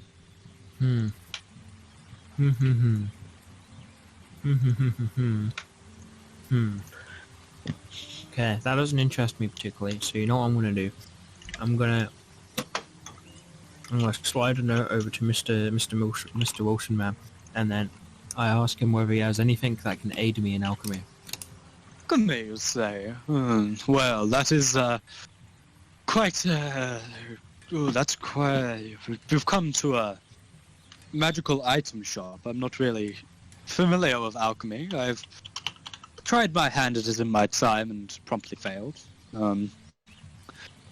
If you're looking for inspiration for something that you may use, we do have this dagger, and he kind of moves his hand in a circular motion, and in his hand appears a dagger, and he says, this right here happens to be a dagger of venom. When you hit stab into an enemy with this here dagger, you can cause it once a day to release a poison. I'm not really sure if this counts as alchemical, as the poison is considered magical. It is a magical item, but this would be the closest thing that we have. Slide over a note saying I'll take it. Very well. Well, I look up how much it would cost, because it doesn't say its rarity again, which is so helpful. It's actually a hex blade, don't trust. Not a hex See, blade, that's what I'm worried about with the sword. You're not worried about the fucking armor that talks to you. I mean, is the sword big and scary? It's just a great sword with runes on it. You know, lightning design. I don't know. I've done many continues things to that say, make me on- well, that'll be 300 gold pieces then. I nod my head and slide the moolah over. Very well. Here you go, and I will give you the handout for it once I can find it. There it is. Cool. But That is probably gonna have to you. get out. I have dinner soon, and there's things I need to do. That's fine. It's gonna be Wilson's, and then we're gonna finish this. Yeah, that's fine. I'm not gonna be missing out anything then. I'll see you guys later. Yeah, you're fine. Right, bye-bye. Alright, so Scratcher's gone now. Okay, now the men can get down to business. So, no, Scratcher is still in the shop. I'm just gonna take over Scratcher temporarily. So, is there anything else the rest of the party would like to look at? Wilson? Can I just take a look around the rolled store? investigation. Well, what did you roll? I rolled 18. Oh, okay. Sorry, I keep forgetting who rolled and who didn't. Did you find... Everything. I'm looking for it right now, actually. Where is it? Here it is. You find strange potions, actually. One sticks out to you in particular. It is a strange kind of greenish potion with these strange kind of yellow flicks in it. Okay. Is that all I found? I mean, if you're... I'll say you find one more thing. You say... You find... another set of gloves. These ones are like the full-fingered gloves with this very dark leather, almost black, with these kind of reddish, strange like runes on the back of it that seem to creep up the back of the fingers as well. I'd point these out to Wilson and ask him about them. Well, these gloves, we refer to these as gloves of a cheat, you see. Great many gamblers have come in here to simply purchase them. Let's say you're playing a game of cards and you accidentally show your hand, or are about to accidentally show your hand, and you don't want to do that. These gloves, by expending a single charge of them, may instinctively snap you into reality, allowing you to potentially change the outcome. So they wake you up? No, not wake you up. They don't have full control over the hands. There's no way to really explain this in character, so effectively what he's trying to say is these gloves have charges. You can expend a charge to either reroll a sleight of hand check or a deception check. So it's basically a luck point. It's basically a luck point. I'm They're presuming basically it's... a luck point for either sleight of hand or deception. Oh, so a really Is specific it luck like point. after a long rest or after a short rest I can use You it? don't know. You don't know. I ask him how long it takes for them to fucking It gains recharge. back. It gains back a number of charges each morning. So a long rest. Okay. And what about this potion? Well. That would happen to be a potion of growth. Let's say, we'll take your 6'6" half-orcish friend over there, Garak. We'll take him. He would grow from about 6'6" to about 12 foot tall, effectively enlarging them. It effectively doubles your size. I see. Now going back to those gloves, how much are you charging for them? For those, that would be about... kind of thinks for a minute. About 400 gold pieces for such a thing. Wow. Those aren't exactly easy to make, however, you know. allowing someone to activate gloves to allow them to potentially change the outcome of a scenario is a very hard thing to create. I bet it is, but I bet it'll be worth it. Was that 400 you said? 400. I pay him 400. Here you are. And he will hand you the gloves of a cheat. Where is it? There you are. They are now... I've given you the handout.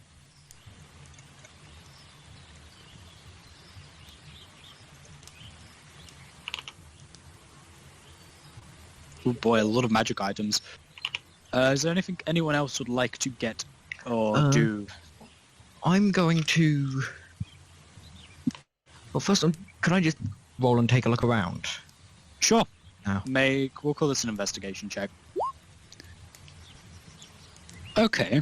On a 5, you find... Let's find out what you find. You do find a strange candle that seems to be red. Hold on, is it red? I've got it here. Let's find out. Instead of being made normal wax, it's made of ceiling wax. It is a red candle with these strange black runes that seem to be carved into it. Am I able to read the runes? What languages can you read? I can read... 1 second. I really need to... I'm just going to sort my language proficiencies to all be in one block rather than being spread out. Yeah.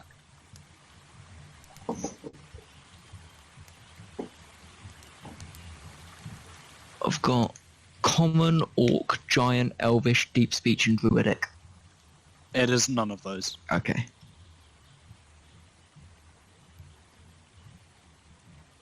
I am going to not bother with the candle. Okay. Although I would like to ask Wilson one more thing, quickly. I'm going to ask if he knows where I could find anything to increase my strength.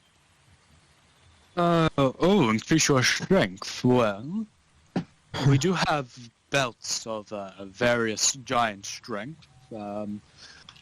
Let me have a quick little think about what ones we currently have in stock. And waves his hand slightly, and a note appears in his hand. And currently, we happen to have a belt of dwarven kind in our collection. It gives you no benefits to your strength, but makes you a little bit hardier than most.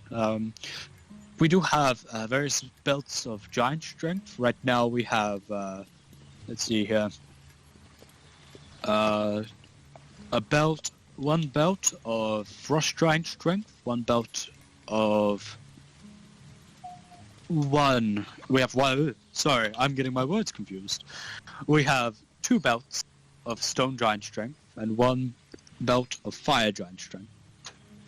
Halfway through investing off the belts, and Wilson just has a fucking stroke.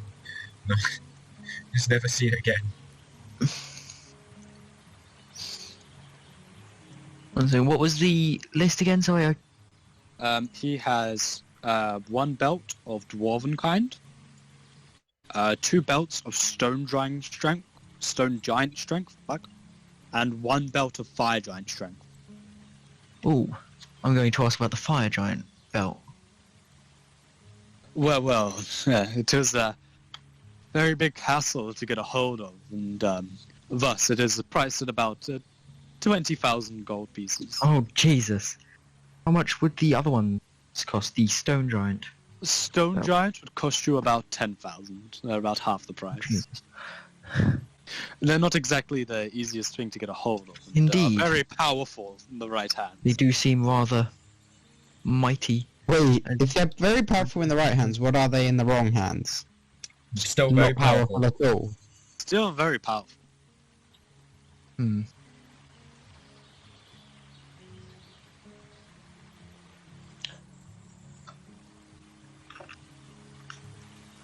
Also, I just have an out-of-character question. Yeah, sure. Does, like, wearing armor count towards, like, carry weight? Yes. Oh, just because, by the rules, apparently, if I'm wearing the armor it's already like most of my carry weight. Oh shit, it is? Yeah, it's 65, and Well, then, that's the price of plate. yeah. No, the price of plate is gold, you dumb ass. Gold. Shut up, Nick. Don't be smart round here. Okay.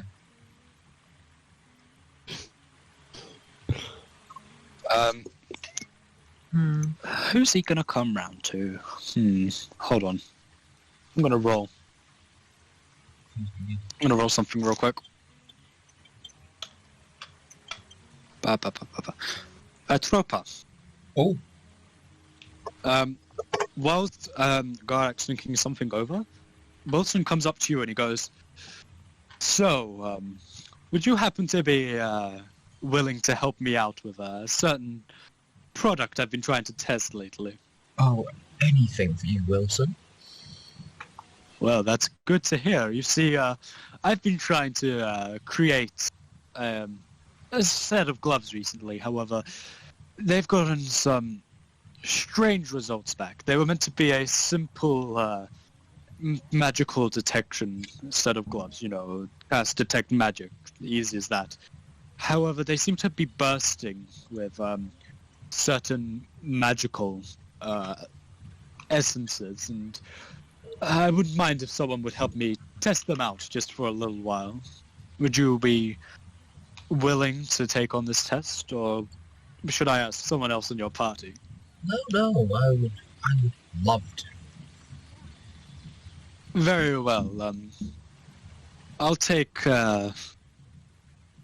give you a slight discount on your next purchase then.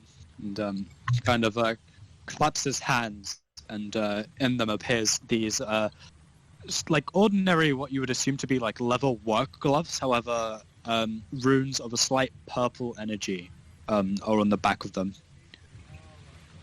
And I will give you the handout for those. Oh, goody. I'm gonna lose my arm. Side quest.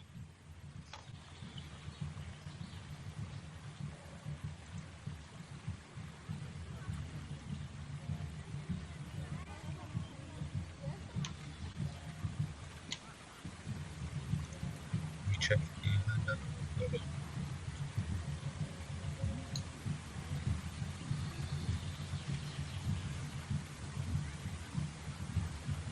I found the Wilson's test gloves. Yep.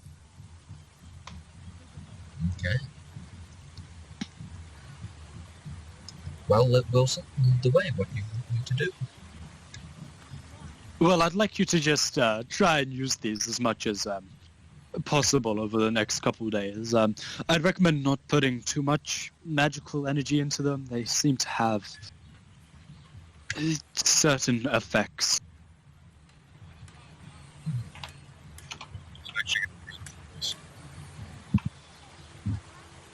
Comes back to Garak now and goes, "So, interested in the sword?" I have a query regarding the armor you sold. It is. Yes. What about it? It's a fine suit of armor, but it is weighing on me rather a lot. It's weighing on you. Would you like us to attempt to enchant it to make it lighter? That would be wonderful if possible. Very well. This will mean you will have to unattune temporarily to the item. Very well, I will. Is there like a process I have to go through to unattune? Like, I'd say attuning is easy enough, but like, no, attuning is harder than it is to unattune. Yeah. The way I run it is like, attuning is getting used to it and like actually having to. I'd say unattuning to an item would take like maybe a minute because it's just cutting off that connection. Yeah. Okay. While you're unattuning, I need you to make a wisdom saving throw. Wisdom saving? Oh no. As you're trying to unattune to the item, you hear, "Garak, what do you plan to do once you have left me? There, you will be susceptible to wound, to people who try and hurt you. You could not survive a day without me, and you are unable to unattune to it, and it remains on your body. Oh. I'm going to try and talk to the armor and explain that it is just a temporary arrangement in order to imagine clothing with an power channeled into it, so that it is not as heavy. Yes, but in that time you could be killed, Garak. You don't want that. So long as I stay in a safe area, right? No, nowhere is safe. But I can keep you safe, Garak. That armor was a bad idea. Garak, who are you talking to? The armor.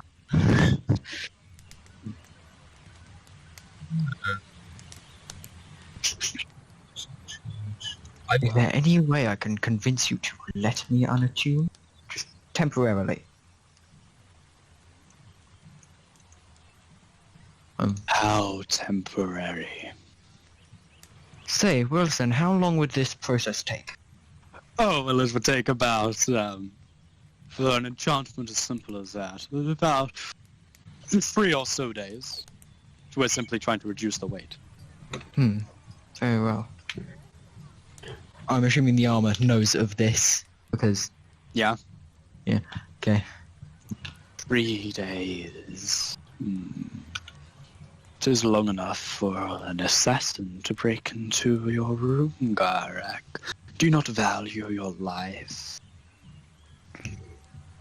I'm sure I can make it 3 days. For I have... You're already kind of a tank already, so it's like... There are very powerful forces in this world, Garak. Maybe one stronger than you could imagine. I see where you're coming from, but we're in the City of Trade. The guards seem rather competent. I'm sure they wouldn't allow much danger within the City of Trade, yes. The city where simple gold pieces are enough to make them look the other way. God, you are not safe without me. I need you to make one more wisdom save if you're trying to break free of it. Oh fuck. Nope. You cannot unattune to it, and the words of the armor are very I hate to do this, but they're very persuasive, and you No, that's fair. I rolled in that one. You start to not necessarily believe the words, but you start to understand the kind of dangers that might lie here. I see your point. Good. Struggling to see what this armor's ulterior motives are. Safety? Safety for who? Just safety for the wearer. Self or Garak? No, just the wearer. It's a great thing with cursed items. I don't know. Be selfish. You don't know? I don't, but I'm going to theorize. You can't stop me. God, I need to unattune this armor. Stuck. God, if you so desperately want this enchantment, why not simply stay here and get it enchanted with it on? You make a compelling argument. Wilson, is it possible to make the enchantment while I'm still attuned? I'm having some difficulty. Well, it would be a little bit harder to maybe take an extra day, 4 days in total, and the price will go up slightly, but I'm sure it would work. How much would the price of this enchantment be? With the well, simply reducing the weight of armor, the base cost would be about 1,000 gold pieces. You know, time, effort, money, different supplies and such things. For staying attuned, it would be an extra 50 gold pieces. To be here, extra 50. So 1,100. And for the days, it would be an extra 75, so 1,175 gold pieces. Very well. That is... Well, this is shocking. Not something I get very often. Takes the gold pieces from you, if you're also paying him. 1175, you say? Yep. Okay, so that would be... One second, I'm just doing the calculation for this.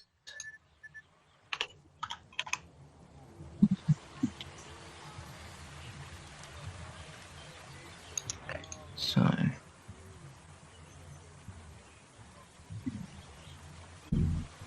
we will not start right now, and, well, we will wait until the store closes, so that, my work may go in uninterrupted.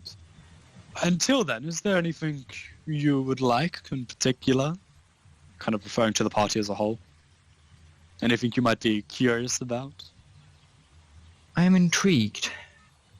Would the large sword require attunement? I'm assuming so, but it's best to check. Actually check the handout, because it might not.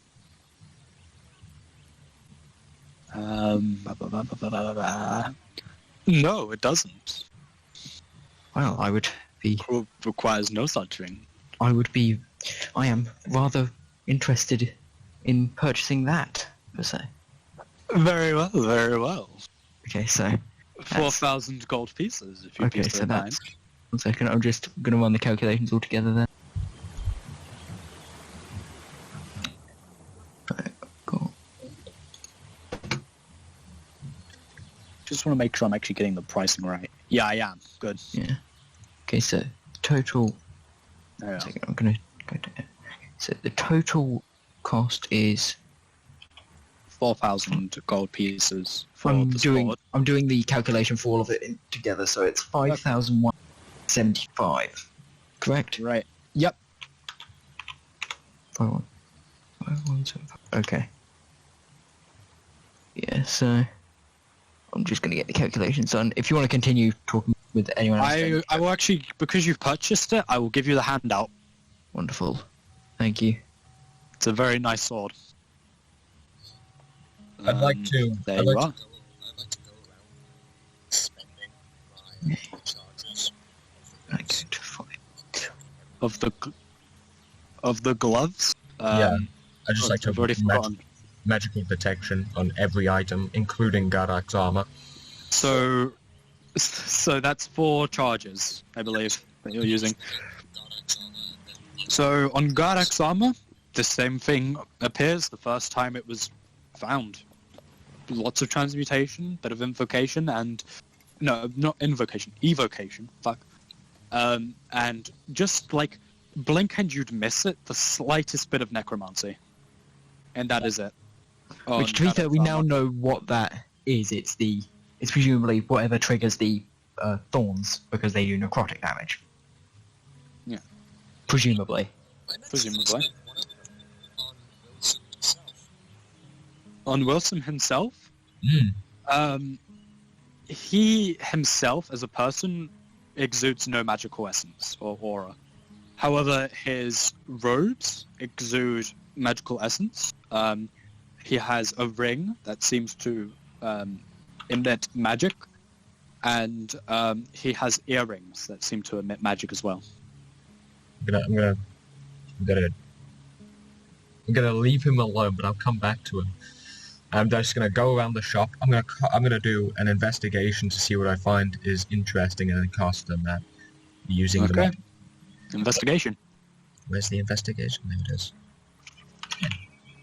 On a 10, with the gloves, I gotta look through shit real quick. Hold on, because there is something interesting you will find. More notes. You find, where is it? I got so many that I can't find it. You find a tome.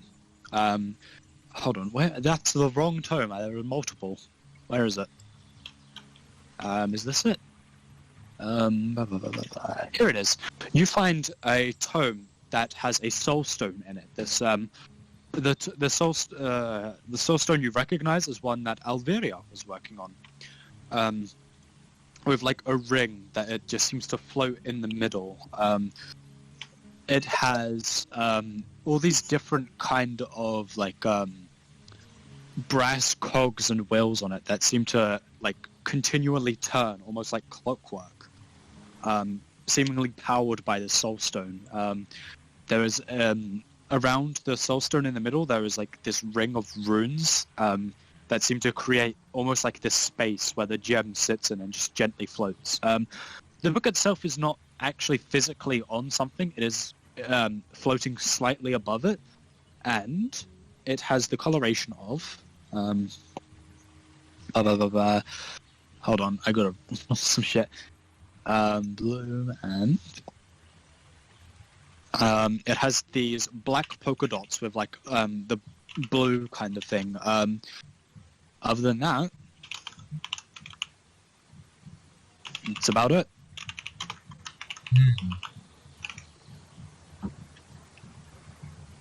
And finally, I'm going to just use it on something fucking random. Why not? Last one on something random. You can something random. I'm gonna roll to see exactly what you find. Or I could find something like anything. You could find like funny bag. Great. I could find something for anything from funny bag of holding to book of vile evil. You could find. He does not sell the book of vile evil here. That would be funny though. He sells the book of great. Sells the book of exotic Okay. good instead. Did you find something titled A Pearl of Power? That's actually a pretty solid one, considering it can just like give you back a spell slot. Not bad. And I'm gonna start performing with also, and it's gonna be Neo. He's not asked you to perform yet. Oh no, it's not. But okay, I don't know that. So He'll tell you when he wants you to perform. Fine then. I'll shall relax and chill. Yeah, the rest of the party. So, Gardak, I've given you that sword. Pretty Chad sword. Yeah, do be. Where did I put the handout for it, Lords? I have the handout. Yeah, I gave you the handout, but I've got a list of everyone, and I tend to have their magic items near them. Yeah. And it's complete. There it is. I found it. I'm just It's a going to pretty add Chad it. sword. I'm just adding it into my inventory as we speak. That's good. So to confirm, it's a. So It does not require attunement. no, but for the purposes of putting it in easiest, because it's not an existing item, the best thing to do would be add in. I'm assuming it's a +2 greatsword that then is modified further. Yes. Okay. Just because that'll make adding onto it easier, because then I can just. Because then I've got the rules for it, and then I just have to add in Yeah. extra thing. Oh, that's adding my 11th counter of resources. Yay.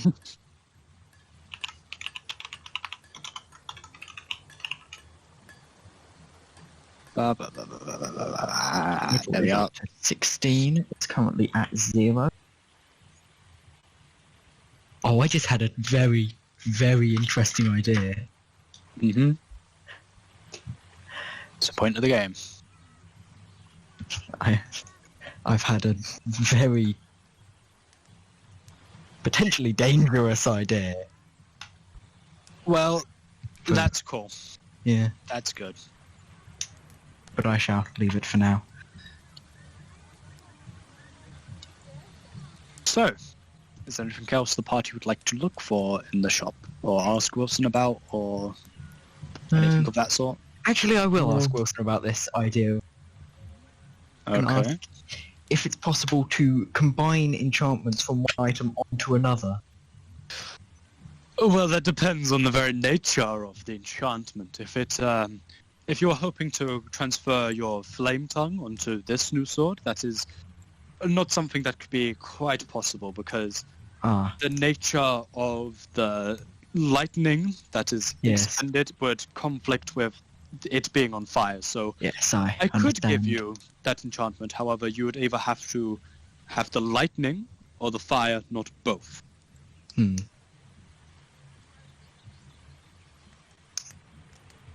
Very well, I understand this. Good. So, looks over to Tropa. Is there anything you happen to be looking for specifically? No, I wouldn't say so. Right. Looks over to Darwin. You?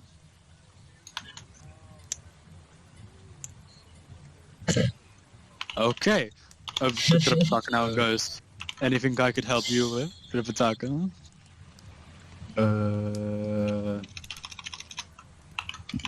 Can I roll another investigation?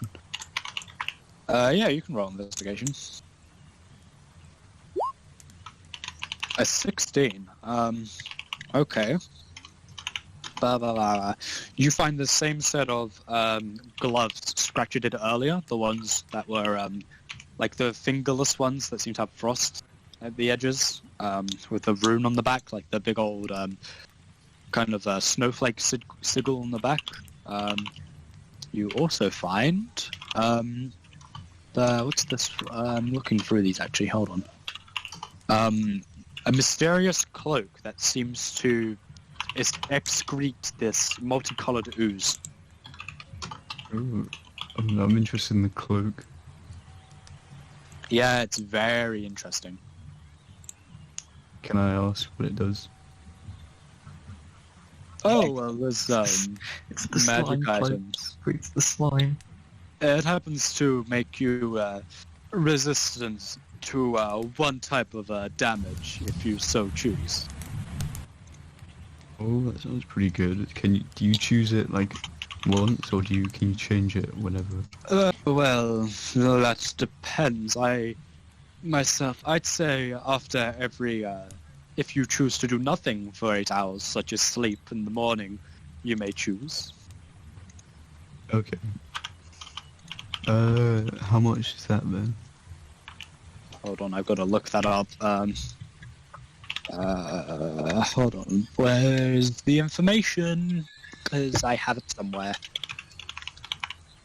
Yes, that would be 2,000 gold pieces. Oh, damn It is rather strong for adventurers like Gardak.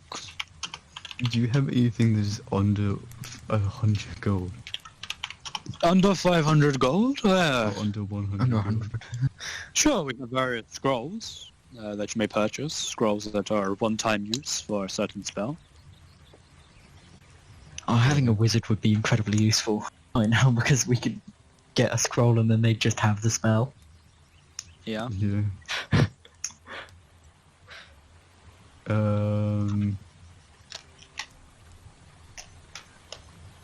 Like,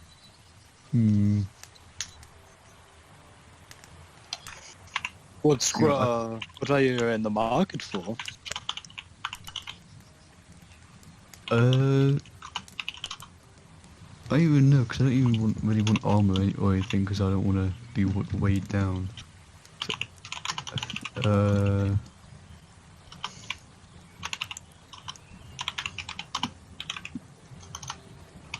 I don't know, I maybe will just pass.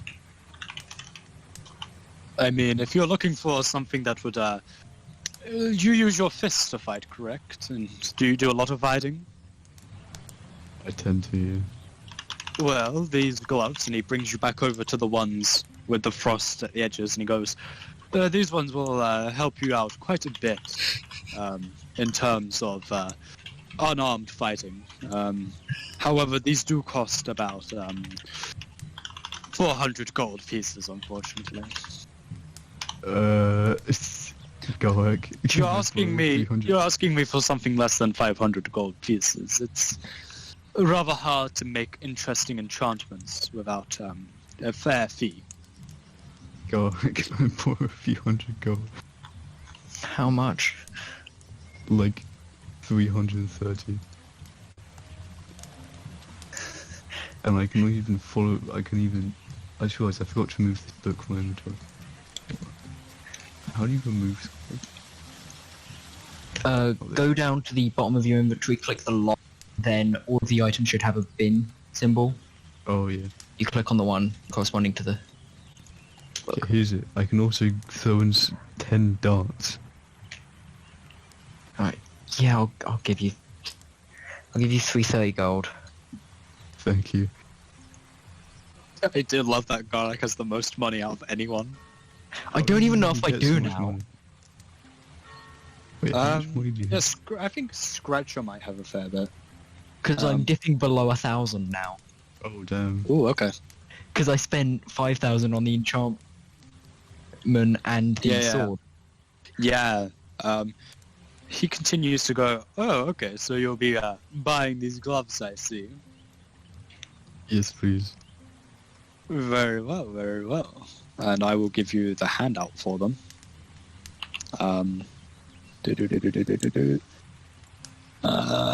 There you are. Thank you. Should have them.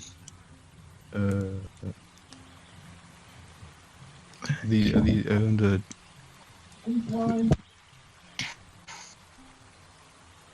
There's like a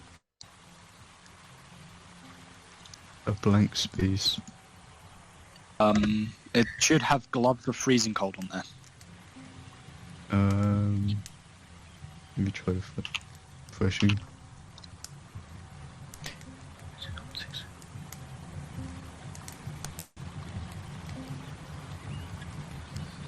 So if you look where you'd find your character sheet, and around there should be a new one.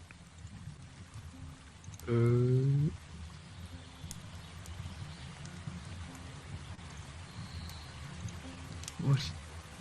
Wait, where would it be? Is it under equipment? So you know the one that looks like a newspaper on the top right, Yeah. where you'd find your character sheet. You should have something called gloves of freezing cold. Oh right, oh And yeah. if you click on that, that gives you the details of what you can, edit now. Oh okay.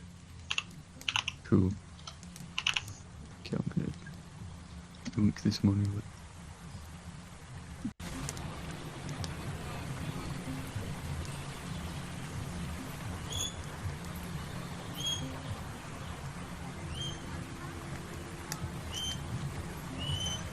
This background noise really got me tripped. So, right.